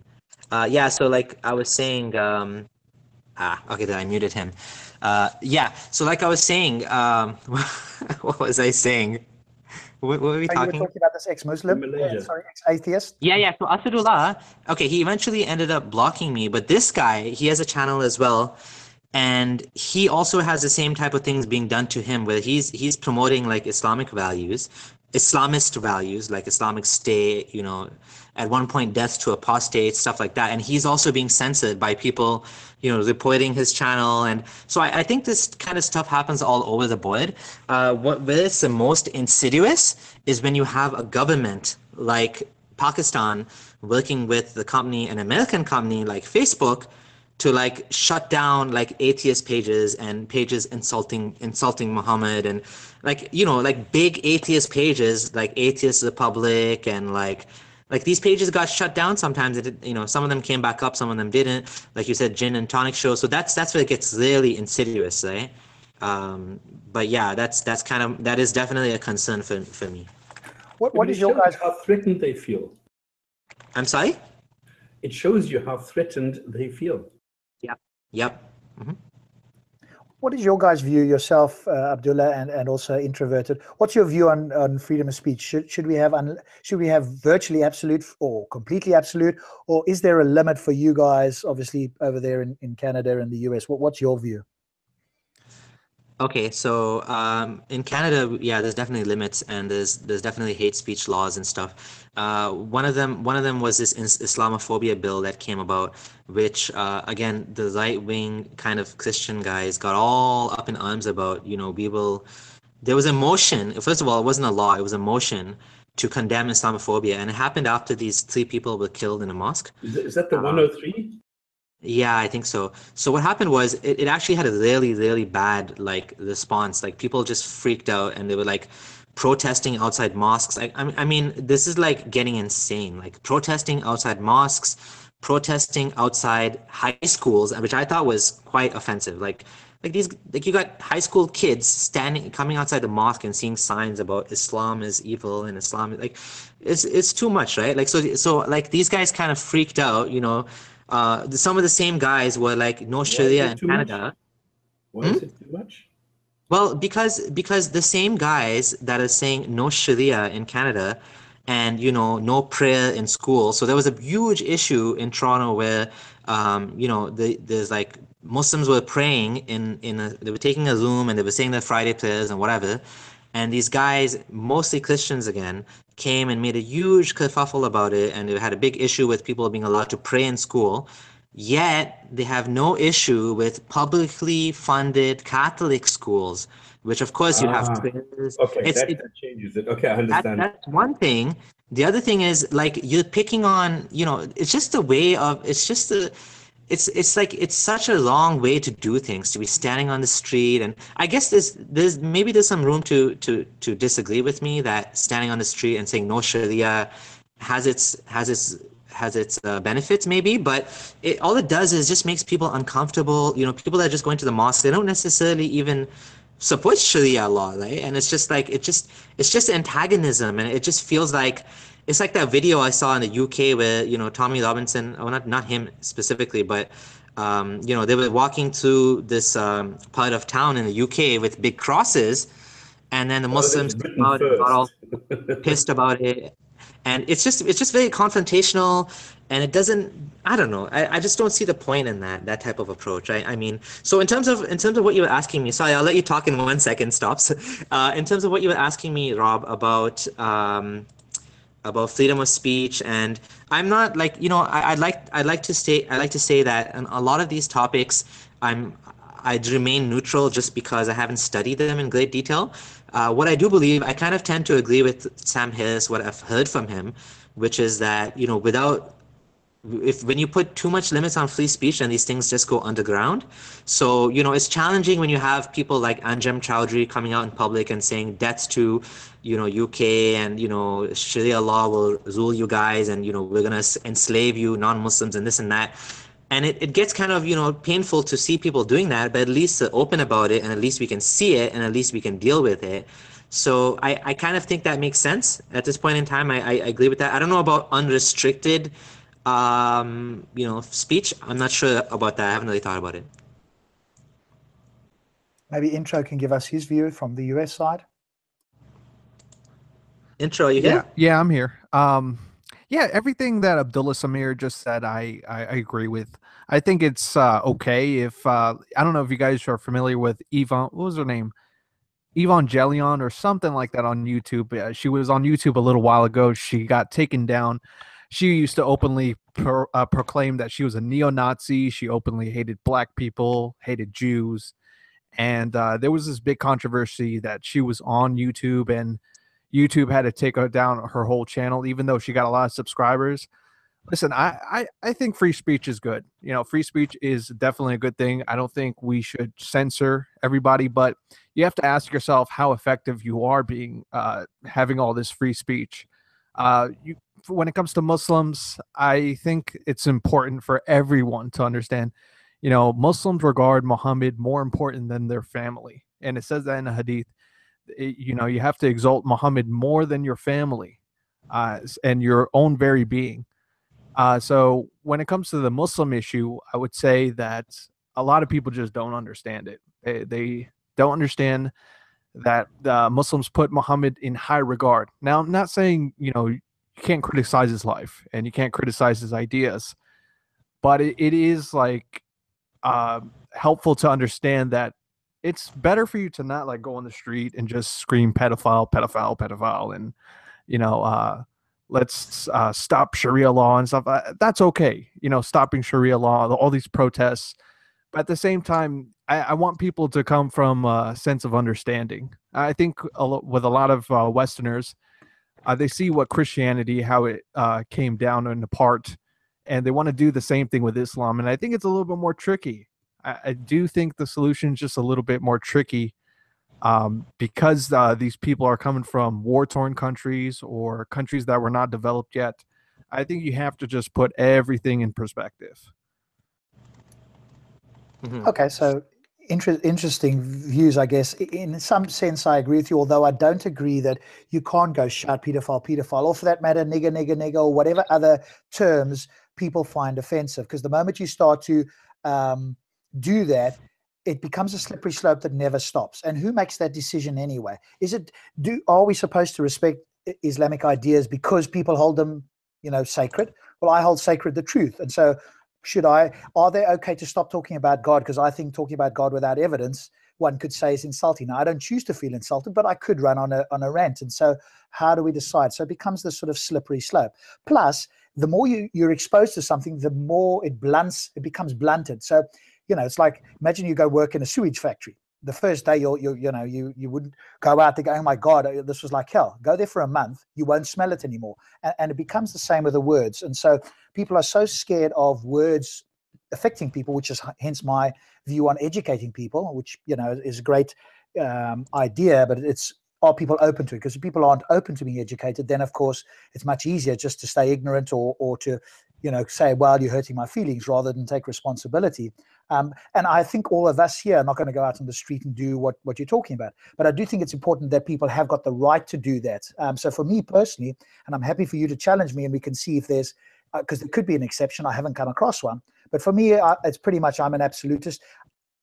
My only sort of stop at the moment is where there's direct incitement to violence. So if I went down to Speaker's Corner and I took out £5,000 and I said £5,000 for the first atheist that kills a Muslim here, there you could probably draw a fair line there. And even then, somebody would have to do something, because it's just me shouting that is not enough in and of itself. There needs to be some action afterwards. So that's the extreme example where I would possibly draw the line. And even there's a bit of a gray area. But anything else for me, needs to be said, because if you're going to inoculate yourself, you need to hear the bad ideas or the ideas that you don't agree with, because it's all very well saying freedom of speech, but like you say, Anjem Choudhury, yes, he should be able to say those things, but he should be able to be confronted and shown that his ideas are wrong by Muslims, ex-Muslims, atheists, you name it. And so that's how we can defeat these things, if you want to call it that, with better ideas. But to hide away from it or to not say it, ideally in a open society, I don't think personally is the right way. I do understand that happens and people are going to be careful in certain countries, but that says something about the ideology, or at least some people that follow that ideology, because you don't get people doing that about Scientology or Christianity, where they're, generally speaking, they're afraid for their lives. It just seems to be one particular religion where people fear for their lives. Generally. So what do you think about a group like Hizb ut-Tahrir that is going around, calling for the Islamic State, recruiting people? And I actually had a confrontation with one of the guys. He knows me personally as well. And, well, kind of. He doesn't know me personally, but he has a lot of common friends and stuff. And he's a very popular guy in Canada for Hizb ut-Tahrir, one of the kind of leaders here. Eventually, he ended up blocking me. See, I notice a pattern here. Yeah. Anyways, because what happened was we were going on his page, and I wasn't trolling. I was being polite, but his arguments were not. He wasn't able to respond to our arguments, and I have the pleasure of building a huge following, or I have a circle of friends who are like-minded, so they were also commenting too, and he ended up blocking me, But the reason he blocked me is because I said, I'm like, Mazen, you're here in Canada using our democracy, using our freedom of speech to call for a system that will take away the same freedom of speech that you're using and would kill people like me. And that's what you want to bring back. You want to bring back the Islamic State. I don't know why they disagree with ISIS. I didn't look into that. But they have the idea they want to bring back an Islamic State that will actually, pretty much, kill someone like me. But at the same time, they're happy to do that in a Western democracy. And, they have the events openly in universities. They come to Muslims, more liberal / moderate Muslim speaker events in university, and they'll kind of harass them. So they do that. And when I was in university, they would come to every single event, Muslim event. There'll always be at least one or two guys.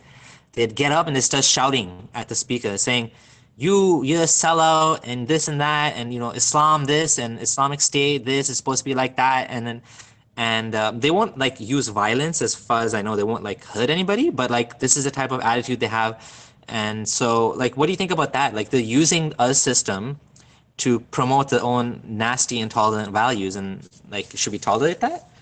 It's a good question. So where I draw a distinction is when I'm talking about freedom of speech, for me, I'm talking about in the open public sphere. So let's say speakers corner or in the street. As soon as you go inside a building, an organization, an institution, there are rules. And so where you have these conferences, there's certain etiquette and certain rules. So no, I would not say that they've got, quote, the freedom of speech to stand up and shout down a speaker for in any way, because there's a different set there. They've got an opportunity to ask a question. There's a sort of setup there. But going to the bigger question, which is, could they do that outside in the street? Yes, because, and here's why for me, and again, I'm happy to have a different dialogue, but as soon as somebody opens their mouth and says something, we can evaluate their ideas. And so if they're calling for this, now it could be in Canada, and I don't know what your laws are like, that recruiting people to overthrow the government is treasonous. So there could actually be a law against that. But stopping somebody saying something in public just means they're going to go and do it online. And so oftentimes, and that's why I like doing it in Speaker's Corner, let people speak, let them say what they want to say, because it reveals more about them and their ideas that you wouldn't otherwise get to hear. Now, could you draw a line with hateful speech? In my view, you can. I wouldn't draw a line in the sense of saying, no, this is banned. What I would say is, hey, here's why this is hateful, and you can challenge it. And I think most people, I hope, well, certainly most educated people in the Western world can at least think to some degree, and they can see one idea, let's say your idea versus these radicals, and they go, okay, so here's Abdullah's idea, here's these radical ideas. Which society, which A is more reasonable? Which society do I want to live in? And that way, I think you can overcome these negative ideas. But the moment you start to ban them, then it becomes a case of a slippery slope of, okay, it's because we are banning them. It's just because we're in the majority. if in, let's say, 50 years, France becomes majority Muslim, for example, we use France as an example, what then? What happens when they become the majority? And so we want the same, I would suspect we want the same law that if they were in the majority, we would still want that enforced. And so I would want to be able to, and you, I hope, would want the same, is to be able to say whatever we want to say.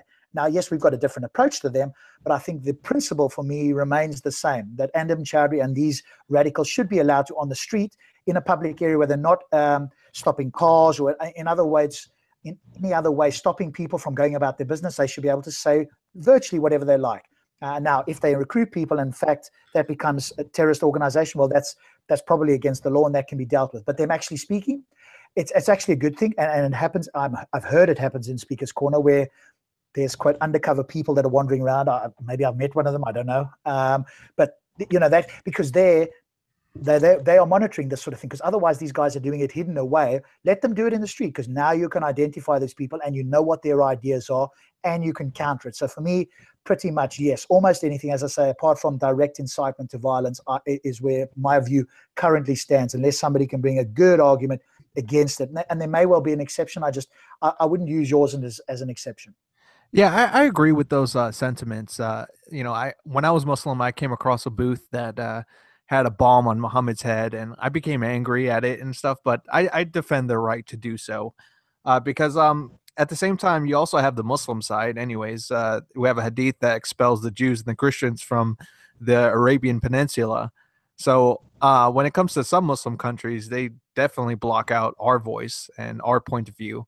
So we don't want to become like them at the same time.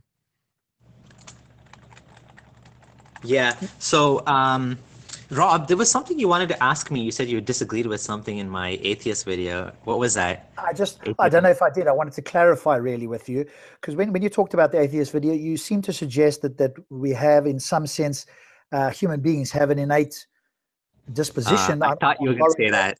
Yeah. So what is your view on, do you view like the fitra or a version of that? Do you think human beings in general have an innate belief in either a god or something supernatural? Or maybe you can clarify what your view is. I had a feeling, like I was thinking, what is he going to ask me about from that video? And somehow I thought, you know, he's going to ask me about that. So that's good. Yeah, no, I don't think it's like an innate. So, you know, we have a lot of, let's call them biases based on evolutionary history. One of the biases that we know about is that we tend to favor, you know, helping small groups. We feel more sympathy for small groups or individuals over larger groups of people. So if you see an ad with like one little girl, you know, that's like starving, you know, they've done studies and people are like, let's say, willing to donate like $50 or something. Then, you know, you show them like 2 people. Now it's like dropped to like $20. And then you show like and then you show like a whole crowd of like 1,000 people that just died in an earthquake. You're like, is it time for dinner yet? Like, this news is kind of depressing. I gotta go. It's dinner time. See you later. So it's like, you know, we have certain biases. The other bias we have is towards, you know, sugar and fat. And so, you know, for whatever reason, you know, there's many things about our mind, just the way like we have dreams. And so one of the things that I do think is that it's much easier to believe in God. Not that there's a fitra to believe in God, but it's just instinctive. It's just like, you know, it's kind of like the God to me is like a super ego. It's like you have your ego and God is like the ultimate projection of your ego. You know what I mean? You whatever you need, you know, you want to live forever. You want to go to paradise. You want to be reunited with your family members. You want God to take care of your kids when you die. You want God to take care of your parents when they're sick. You know, you're praying to God. It's like an ultimate super ego. And I do believe that if you look at the history of humanity, like, for whatever reason, we've always tended to, maybe because we couldn't explain things any better, we always tended to believe in a God. And so I feel, you know, coming from the perspective of, you know, kind of like design in nature and stuff like that, it's just much easier to believe in God. I always believe this, and even to this day as an atheist, I just think you'll never have a majority of people being atheists, because I just think it's much more complicated to come to that conclusion. I do believe there is no God, and I do believe that is a correct conclusion. I just don't think it's an easy conclusion, and I think it's much more difficult to understand, you know, the world and everything in it without using, you know, without resorting to God did it. You know what I'm saying? So that was kind of, Yeah, that's kind of how I see it. And just the fact that, humans in history have always, turned to some sort of belief in some sort of supernatural deity, whether it was nature or whether it was idols or whether it was some abstract. And, humans have gone through different phases throughout a history of belief. And now, it seems like atheism is becoming much more popular, or agnosticism or whatever. But yeah, that's my clarification. Okay, cool. Because there is studies that came up the other day. I think I posted in one of my shows a little while back. There is a correlation with education and non-belief, and so the more educated a society, generally speaking, the less they believe in supernatural entities. But going back to what you were talking about, I would submit to you that we are all born atheists, and the only reason, and if you look at very, very young children, we're not talking about children that once they get to sort of 2.5, 3, when they can understand and talk, etc., then they start taking on the beliefs of their parents or their society or whatever the case is. By that stage, and there's always these and Stops will know this, and he did it long before I did, but there's this claim by some Muslims about the innate fitra. And of course, when you look into it, those studies are not what they're saying. At best, and these are people that studied from 3-year-olds upwards, they believe in like superhuman things. They believe their mom can do things that we know humans can't do, and that's just because they don't have a greater knowledge of the world and the limitations of humans. But my claim would be that we are born atheists. The moment you come out of your mother's womb, you do not have a connection to, well, let's say which God, because that would be Stops' question, I'm sure. Maybe he's asking in the background, well, which God? When you say a God, what God? Is it a God that wrote a book and told people what to do? Is it a deistic type of God? Because I will say to you this, by the way, just because I'm a fairly strong atheist, but I will say to you that I have read an account of God, and I've talked about this on my show before, which is coherent. And were that God to exist, I would actually want to have a relationship. Now, that might sound strange to you, and I would encourage you, if you get a chance, read Conversations with God by Neil Donald Walsh. Just the first 3 books, or even just the first book. Neil Donald Walsh, Conversation with God. He wrote them in late 90s. His claim is that he had a conversation with a God, and he started writing on a piece of paper. And he got responses. He wrote an entire book, word for word, as it sort of came through him, so to speak. Now, all of us would go, okay, how do we know it's not his imagination? And we don't know. But if that imaginary, let's call it for the moment, God existed, if you go and read the book, his questions, the answers that came back, and I met him in person before I became sort of more of a staunch atheist, just a normal guy. So he's not one of these guys that claims to be a guru or anything like that. But that version of a God, which is unconditionally loving, which has various other attributes that one can talk about, overcomes all of the negativity that I would associate if a God existed, the Abrahamic God exists. All of those problems are gone in that version. So I went, wow, if there was a God, I could accept that God. Whereas if there was a God in Islam, I would have to accept it if there was overwhelming evidence, but it would be a bone crushing to find out that was true. I'd be, oh my God, if that's a God, then I could be a better God. Give me the power, and I would be better than, the Islamic God. So there is a version of this, but I don't think that people are born with a connection to a God, because there's too many of them. So how do they know which one? And it's only through indoctrination or socialization that they actually start to believe it. And as we've said, and again, it's easy to look up, the more educated a society, the less reliant they are on supernatural or superhuman things. So for me, I don't see it that's in the natural state. And all we need to falsify this is to find a group of people that are untouched externally to the wider world who have atheistic beliefs. And what do you know? The pariah people of Amazon are exactly like that. They are essentially atheists. They were not interacted with the outside world. They had a priest went there to try and convert them. And they asked similar questions to us, although not maybe as technical. And they asked him, why did he believe, etc. And it turned out he became an atheist after having met this tribe. And the entire tribe only believes in what's around them. He says it's amazing people. They have a wonderful life. This is a very primitive tribe, but they have no supernatural belief whatsoever. And it wasn't that they lost it because people came in and told them. That's the way they evolved, if you want to call it that. So that's all we need, from my point of view, to put that view to one side. Yeah, that's an interesting observation. And Pull-Ups mentioned in the ask him about a tribe in Brazil that will change your mind, the Piraha tribe. He said to ask you about it. That's the one. That's the one. Exactly the one. Yeah. Because this brings us to the question: why do we actually have religions? Why do we still have gods? And this is quite an amazing thing, because the one thing is on the one hand, we have this thing, this it's the comfort. Because if you do not know what is happening to you, if you are sick, if you have cancer and you wonder, why me? Why am I getting this? Maybe it will go away. So you start thinking crazy things, and you start getting comfort and hope from something that does not exist. It's like if you're in a car and you are drowning in a river or something, you hope that Superman or Batman are going to come around, open up the car and rescue you, because you are going to extremes at that moment in time because you are desperate. And this is why if you are lazy or desperate, this is when you turn to gods, because on the one hand, gods are an excuse to stop thinking. And then on the other hand, you start praying to things which you don't know, thinking that it's going to, maybe I'm going to win the lottery. Maybe it's something is going to happen that will improve my situation. And that is why we still have these religions. That's why we have these gods. It's just that, you know, if you look at all the claims that Muslims are making, if you look at all the things that they are saying about Barrett and I forgot her name now. Petrovich. And they go and they claim that they have done all this research. No, Petrovich, they don't do that.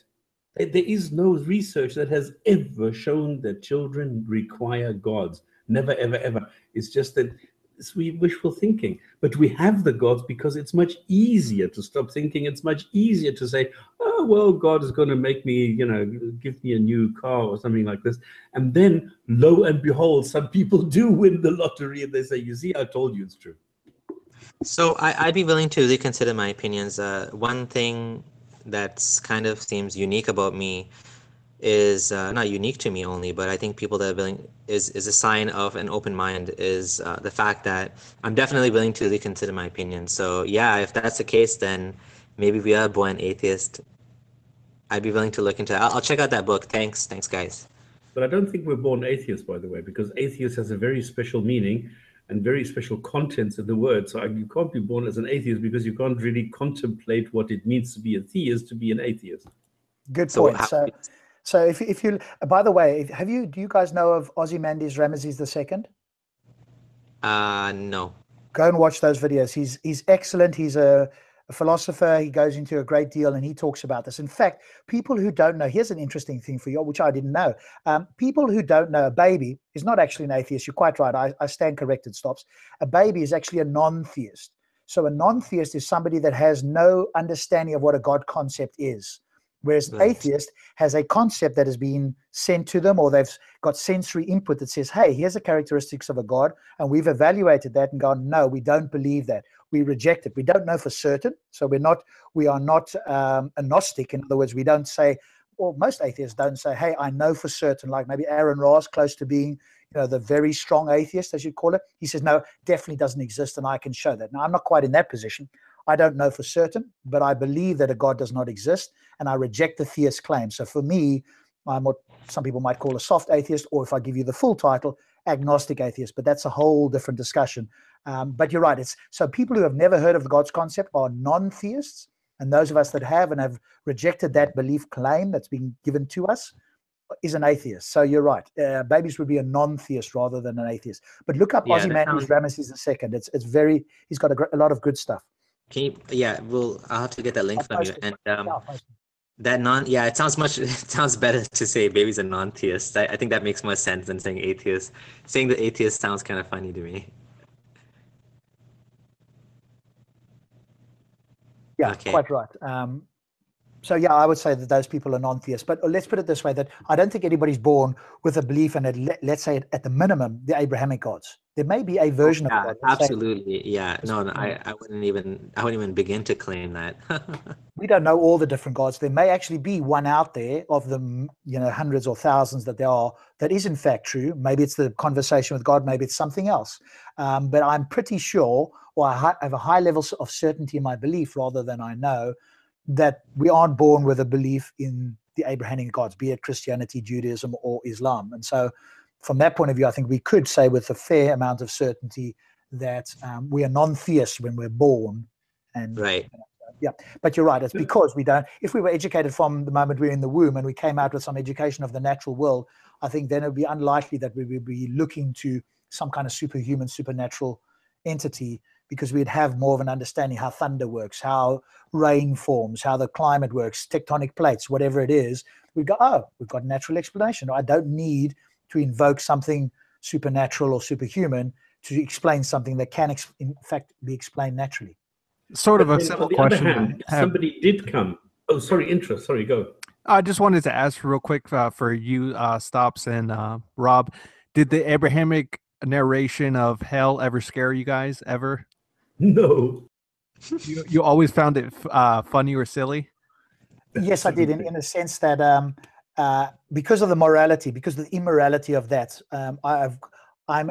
I'm more certain that the hell doesn't exist than a God doesn't exist. And so I can't say with 100% philosophical certainty, but I would go to the 99% or the Richard Dawkins scale of 6.9 recurring, that a hell doesn't exist. Because if it does, then that wouldn't be a God as I would define a God, which is, an unconditionally loving God. That's the minimum standard I require from a God that I would want to have any interaction with. He must be unconditionally loving, which immediately jettisons judgment and punishment.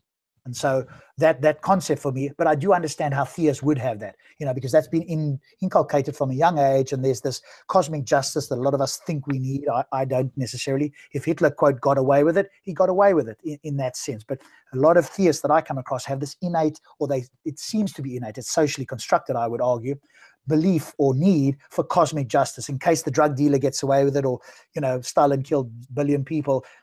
There must be some punishment. That makes me feel better. It's fine to feel better, but we don't believe that that's true. And so, yeah, I would, the belief in hell is just like so far out of my mind that it couldn't possibly be the case. But again, the point that I was just trying to make, if somebody were to convince me, I would change my mind. Like if Jesus would now rise and say to me, look, I'm Jesus and here's the wine, or I don't know what he would have to do. I have no idea, because I don't know what a God is. But then if a God were to present itself, were to manifest itself, there were arguments that would show me that this is not just another human being or an alien, but actually some sort of a God. I mean, any kind of technology that is advanced to mine, I would probably consider it to be a God. I would then change my mind. I would not worship this. And how do you guys feel? Would you change your mind and would you worship, or would you also say, well, I mean, I have no choice but to accept it, but I would not worship? I was scared. I was scared out of my mind. Go ahead, Abdullah. Okay, no, you go ahead. Actually, no. I was just saying. Back when I was a Muslim and a theist, like I think that really made me stick with the religion. Just the fear of the hellfire, and that happens with Muslims across the world. Yeah, you know what? I think I was scared of. Yeah, I was definitely scared of hell too, because I believed that Islam was true and it was, it was all real, and so. To the point of like every little tiny thing, I used to second guess myself and question myself. It makes you OCD, right? Like, did I, like, let's say, for example, I walked out with an extra apple in the store, right? I'd be like, oh my God, like I have an extra apple, right? I used to think that like, some of them are really silly too. Like some of the examples, I'm almost embarrassed to say it. Like, I used to tell people that like, they have Tim Hortons in Canada and they have this roll up the rim where you can win like prizes like a car or something. So I used to tell people that, because this is what I was taught, that if you buy that coffee with the intention of winning something, that's gambling. So you shouldn't gamble. You should buy the coffee with the intention of having a coffee, not because you want to win something. Like stuff like that, it just messes with your mind, right? So like, every atom of evil you do, and then it's like you get scared, like every little thing, like, is this meat halal enough for me? You have Muslims that are like, we have two different types of halal meat here in Canada. And it used to be there was only hand slaughtered before, but then there's now machine slaughtered, right? Like this Maple Lodge Farms, which is a big factory, they do meat, and they now have halal meat, but they use a machine, right? And then now you have Muslims who are like scared it's not halal enough, right? Or you have Muslims that wear hijab, they're scared, they're not doing enough, they want to wear niqab. So it's this constant fear that makes you do more and more and more. And I think this actually leads people to become terrorists as well, right? I mean, I'm not saying everyone's going to become a terrorist. Majority of Muslims will not become terrorists, but like, it's kind of like an insanely easy way out of the whole thing is just to like die for the sake of Allah. And I talked about that in my video, ISIS and Muslims, about jihad. And I talked about how, it's just an easy way to get out of the wall. It's like a get rich quick scheme, right? You got all these bills to pay. You got this big bill coming up and it's like, well, someone offered me like $1 million if I just, kind of like die for the sake of Allah. And I never used to believe that suicide bombing was halal. I used to think suicide bombing was considered like killing yourself, and it was haram. But I did think that if there was like a legitimate jihad, you could go for it. And I used to think that maybe Palestine and Israel was like a legit kind of jihad. They're oppressed or whatever. So I'm like, yeah, that's where I want to go. I want to go and die, over there. So I think this whole fear of hell can lead to some kind of insane conclusions, and to make you kind of do some crazy things, or maybe just give you some mental anxiety all the time. And I feel like I see some of my family members like that. They're always, worried about not doing enough good, and they constantly feel guilty that they're not reading enough Quran, they're not praying enough, salah, namaz, and they're not doing enough nafil and sunnah prayers, extra prayers on top of the prayers, on top of the 5 prayers, and they're not donating enough to the mosque, and they're not donating enough to the poor people, and they're not doing this enough, and they're not doing that enough. And it's like you can never win. It's like you can never be satisfied. You always have to do more and more and more and more and more. And I think this is kind of this is a problem with Islam, and I don't know about religion in general, but specifically with Islam, this is a big problem. It gives you big time headaches, right? And it's like, especially if you're Salafi Muslim, and it's not only Salafis, even Sunnis in general, like everything is haram. Like it's like music is haram. Like you can't eat even the halal meat. Like half the halal meat is not halal enough, right? And it's like, it's like, what do you do? Like, how do you live your life? You can't go for Halloween. I couldn't take my kids for Halloween. I couldn't buy a house as a Muslim because of mortgage. So it's like you can never do enough for Allah, like apparently, except dying for the sake of Allah. That's a good way, like to get all your sins forgiven. But like other than that, it's like Allah's never happy, like no matter what you do, right? So it's like you go for Hajj once, it's not enough. You got to go for Hajj 2 times or 3 times. It's like, yeah, my sins were forgiven 2 years ago when I went for Hajj, but I got to do it again, right? And it's like, so I think that's the mental anxiety, not just the hell, but it's the whole, like everything in your life has to be judged, and you're going to be like, it's going to be like a movie reel, and everything is going to, now I feel a little bit more peace of mind that like, I still have the same values that if I find let's say I find something on the train, I take the train to work, I find someone left an umbrella, I personally feel guilty taking that umbrella. I don't know why. Like, it's like the guy's not going to come back, but I'm like, yeah, okay, I'll go drop it at the lost and found. Not because I'm such a good person, but I don't know, for whatever reason, these morals, we evolved with this altruism, because I feel like this is what's good for humanity, and this is what we evolved in, because me helping you means you help me, and we all thrive, and we have a positive sum gain. So for whatever reason, whatever evolutionary reasons, I have these values, and wherever they came from, right? So maybe it's evolution, maybe it's a bit of upbringing, maybe it's a bit from Islam. And I have no problem saying I'm taking the good things from Islam, because Islam does have some good things in it, just like Christianity and any other religion.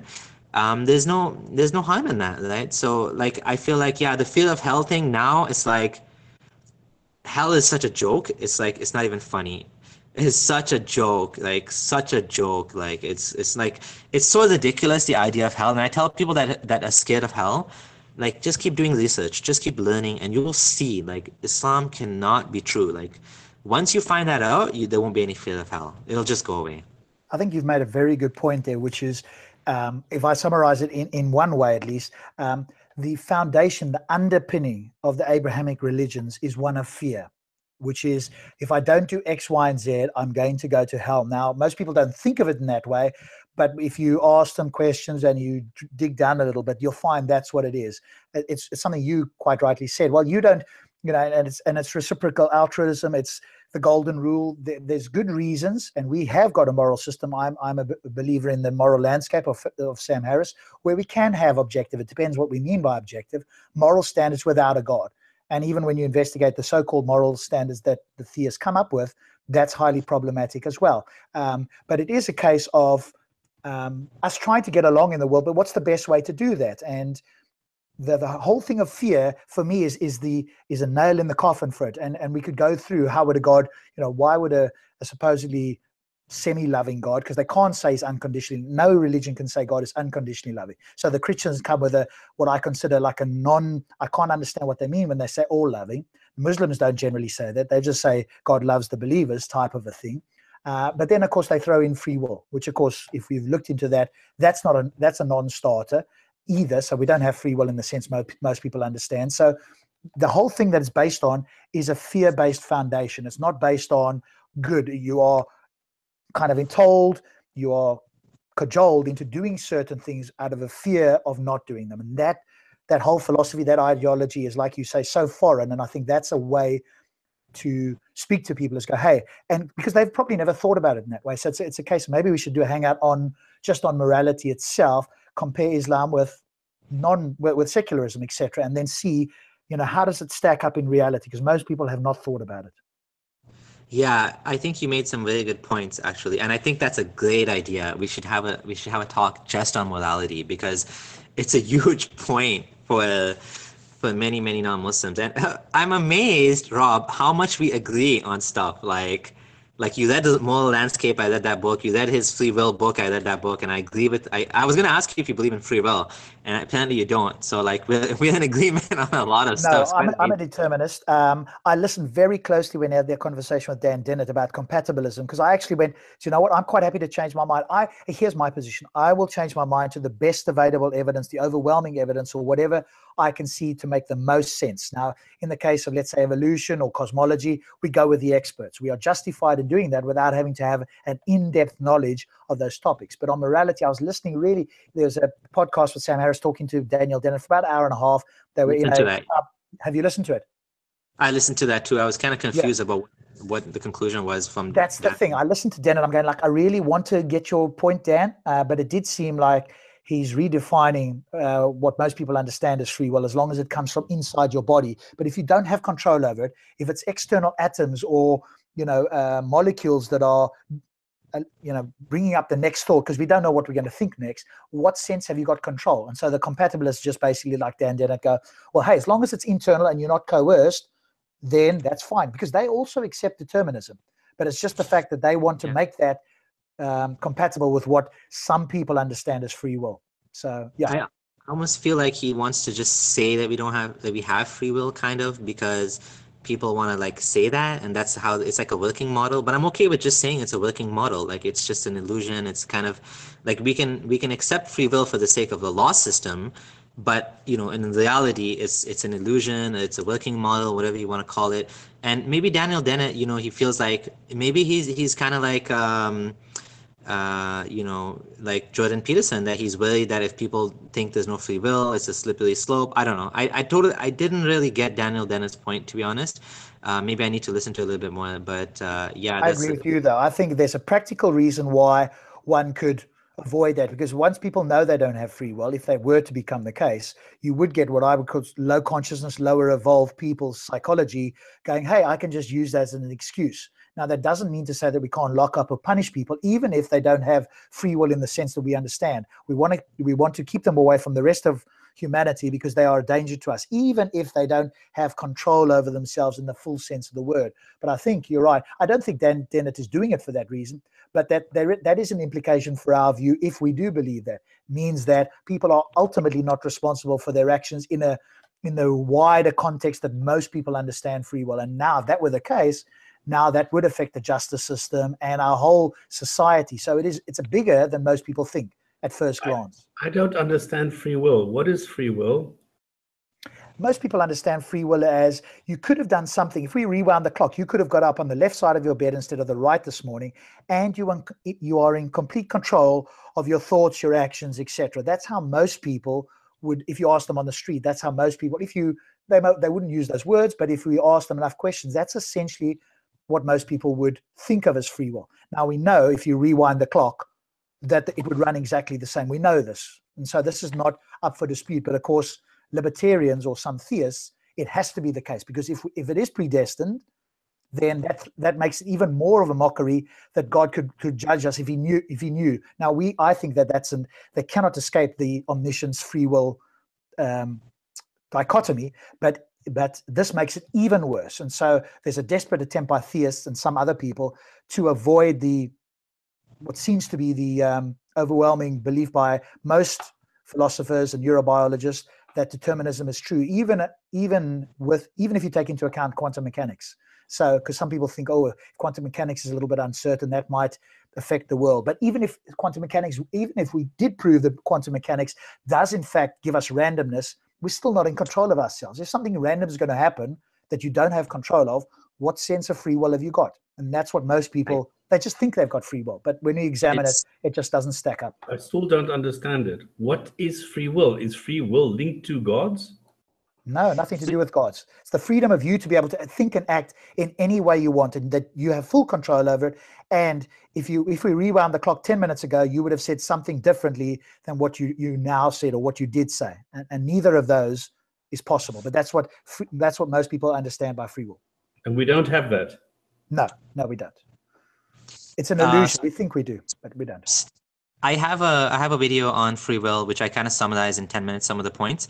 Of course, you can just watch Sam Harris's 1 hour video. He has a video on there, or you could buy his book. To be honest, he doesn't say much more in the book than he does on the video. So if you just watch the video that he has online about free will, you can kind of get the point of what he's saying. Yeah. About that. Yeah, but to me, I kind of agree with, I agree with Rob. I do believe we don't have any free will, that everything in your life is determined by the combination of your genetics, your life experiences, and, the situation in the world.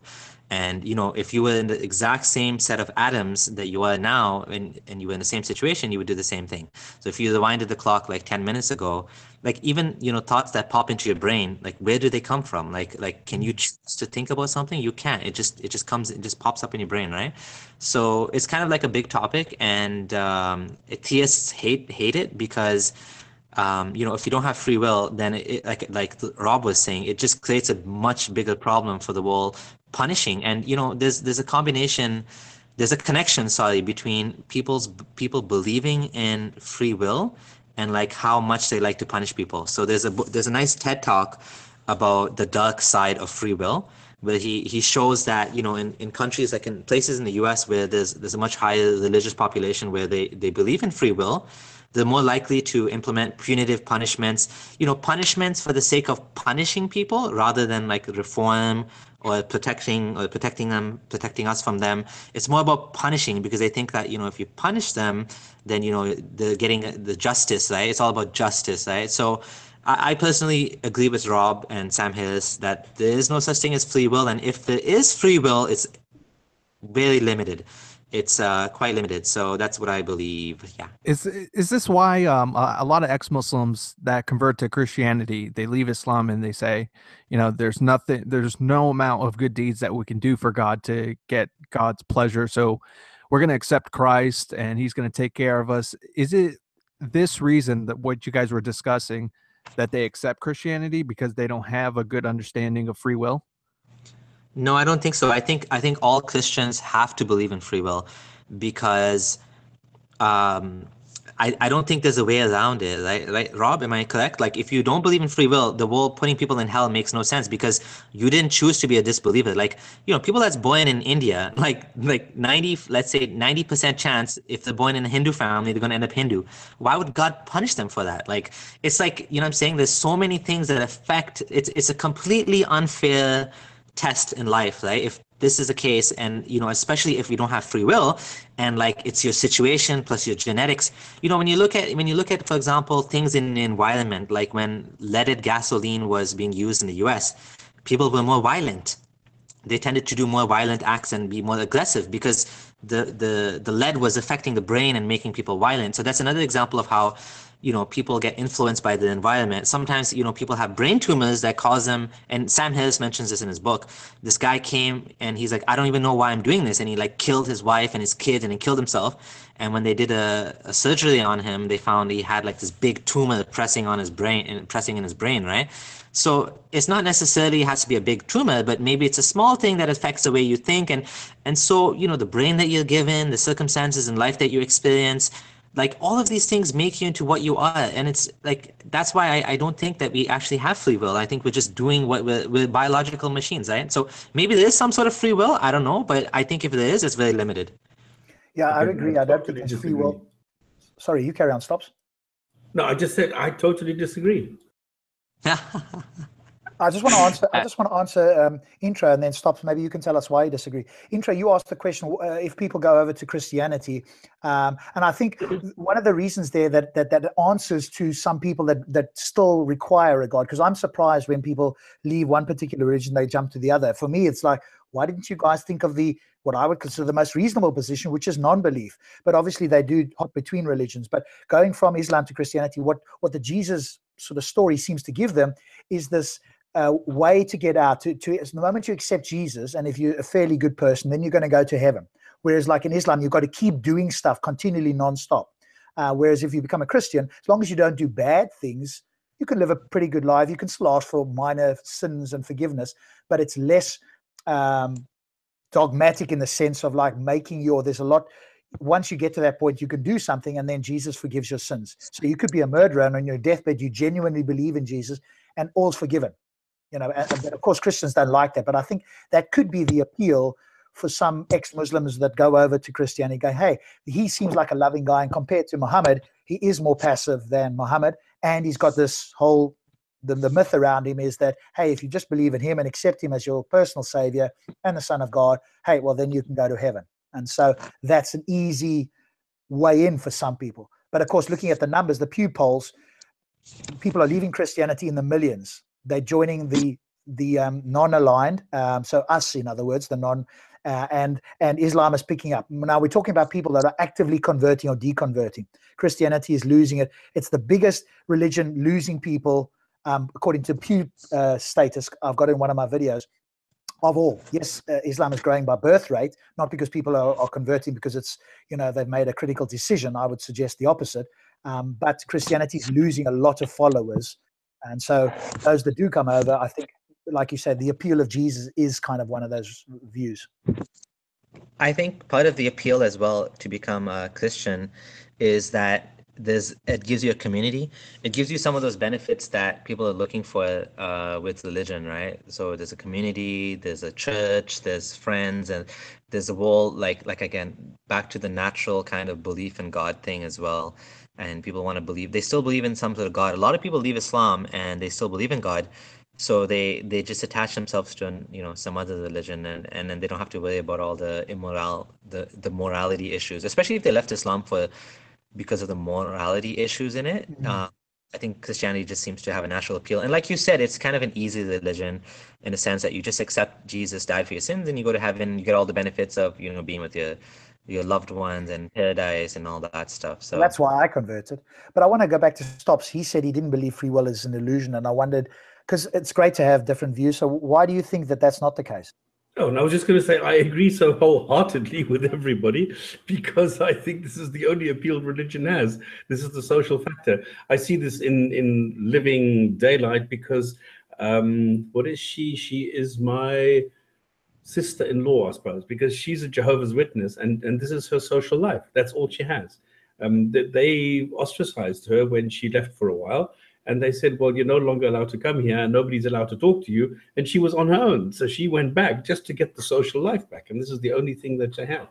So the social factor that Islam proposes is very, very dominant, I think, because if I go, for example, from India or from Pakistan or Bangladesh or whatever, I come to Saudi or Egypt, doesn't matter, I will find a mosque where people will automatically take me in just simply because I'm a Muslim. And this is, I think, the appeal that religions have. That's why I think we still have religions. Okay, with the free will, well, it's very easy. If I go and I look at physics and I go and look at Heisenberg and I see, for example, that an accelerator pedal is governed by quantum physics. A traffic light is governed by quantum physics. The way that it works is I will never know when exactly this light is going to change from red to green. And when it does, I'm going to accelerate. And this then determines if I'm going to have an accident another 100 kilometers down the road or not. So I think this uncertainty principle that we have governs our lives. So there will never be an exact moment the way that it is. There will never be something that you can like determined precisely. So there's always this thing where you need to take decisions in your life depending on external circumstances over which you have no control, and therefore I very much have free will. Even the alarm clock is going to change its time by some milliseconds, which are going to determine whether or not I'm going to slip in the shower or not. Yeah, but you just said that you didn't have free will. So if I understand you correctly, then you agree that you don't. I said I do. Okay, but then free will for you does not mean you have complete control over your thoughts and actions. No, you I do. Saying, well, you just said you've got uncertainty, so you can't possibly have control then. I said the uncertainty comes in when I am governed by outside sources, which I am not. Do you not think that you are governed? Whether the alarm clock goes a little bit earlier or later determines whether I get up on the left or right-hand side of the bed. I decide that. Okay, I think we'll have a conversation on the stops, another hangout, because we could go on for quite a while. I think that's a good idea. No, that's all. No, it's not the end by a long stretch. I will go into it with you. I am very, very certain that I can persuade you otherwise if you're open to it. I'm very certain. And I'm very certain you can't, because it's illogical. Okay. Okay, we'll do it for another time. It's all right. Okay, sounds good. And we've been going on for quite a while, so we should try to wrap this up. Again, I agree. I think so. But why did you agree? That's the question. Because I have the free will to do so. Nothing governs me to agree with you on this. That's what you think. What did yes. Do you know the next thing you're going to say? So, what else? Is there anything else we should discuss before we get going? What I will say to you is, obviously, thanks so much for having us on. It's been an absolute blast, and to Introverted Smiles as well. Can you put up your channel? I'll add that to the link, and I'll tell people to come and subscribe to you as well, Introverted. So if you ever want to do a hangout, we'll do that. I think the more that we as non-believers can have this discussion amongst ourselves and connect around the world, because that's the one thing that I do notice. Whereas the believers have got this sort of, in some sense, this community because they're all believing, so they all have that. I notice atheists don't, so we've got to try a little bit harder to have that sort of community, because we will disagree on many different things, as Stops and I often do, but we can do so politely, we can do so in an adult manner, but I do think building the community in the sense of like we're doing now is valuable, because that's the one thing that I think when I sometimes look at it, we are lacking, is like we're more like cats. So I would, and not in a derogatory way. Some theists are like sheep; they will follow. But we're like cats, so you can't hurt cats as easily. So it's like, can we sort of in some way have these sort of discussions, because I think it is valuable, particularly if we get some believers. But I will go on Speaker's Corner tomorrow, and if I can find Ali, I will ask him on camera if I'm able to, whether he wants to have a discussion rather than debate, and I'll frame it in such a way as to say, hey, you're welcome to have it. I'll moderate it if that's useful, and just the two of you on there, you have a discussion, and because he will obviously want to challenge you on whether you really were an ex-Muslim. That's his approach, which you obviously know about. So I will do that if it's possible tomorrow. But I do want to thank you for this. Like someone in his situation has too much to lose if he debates me, and which is why he actually backed out in the end. Someone actually told him. Yeah. Actually, this has been a pattern multiple times now. People they go and warn people not to debate with me. Like, it's happened multiple times. Like, even that Natmatullah guy, somebody messaged him and said he's my high school friend. I have no idea who it is, and told him, don't debate Abdullah. He actually told him that. Like, even though the guy would have been a complete, like, it would have been such a funny debate, but whatever. Like, someone told him not to debate. Someone actually messaged Ali Dawa and told him, don't debate this guy. So, you know what? It doesn't have to be Ali Dawa. It doesn't have to be someone that has like a platform that they're gonna become like embarrassed or look dumb or something. If they don't do so well. I think that's what he's scared of. If it could be just any Muslim that's kind of motivated to speak about Islam, and you might, I don't know, have you had experience getting people online to talk about these things? Like, have you ever had success with that? We get a couple of people onto our show, but I've not had a one-on-one discussion with anybody. Although there's a guy called Saracen, he may be watching. He did comment earlier. He might have a conversation with you. There are probably a few people. I haven't had success yet with anybody from Speaker's Corner, because I think there you can come down and just make a lot of claims, and it's much harder to refute. Whereas if you do it online, you can look it up, and it's not so easy. Although they do occasionally do it, I can ask the question, but I haven't been that successful on one-on-ones with most Muslims in Speaker's Corner anyway. And Okay. I've had a couple Okay. of encounters with Muslims, and the only result was mudslinging. Well, people are willing to discuss with me in person, but nobody wants to discuss on camera. That's the thing. They don't want to do it in public. So that's the challenge I'm having. I want to move past just me talking on my channel by myself. I'm glad I've started doing this now and having conversations with other people like you guys. But I also want to have discussions with theists, and I'm finding that's especially Muslim theists, and especially on the topic of not whether God exists, but about Islam, specifically Islam. Right? And I'm having a challenge right now finding someone to do that. So I'm yeah, not surprised. Come on, people are scared of anyone who knows something about Islam. It's yeah. been like that for ages. I've tried to get sources. I've tried to get Rashid. I've tried to get all these people. They will not talk to people who know Islam. That's it. You're going to have a tough time. Yep.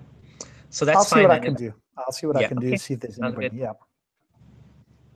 Alrighty. Okay, it's been an awesome conversation. I had to move my tablet because it was dying.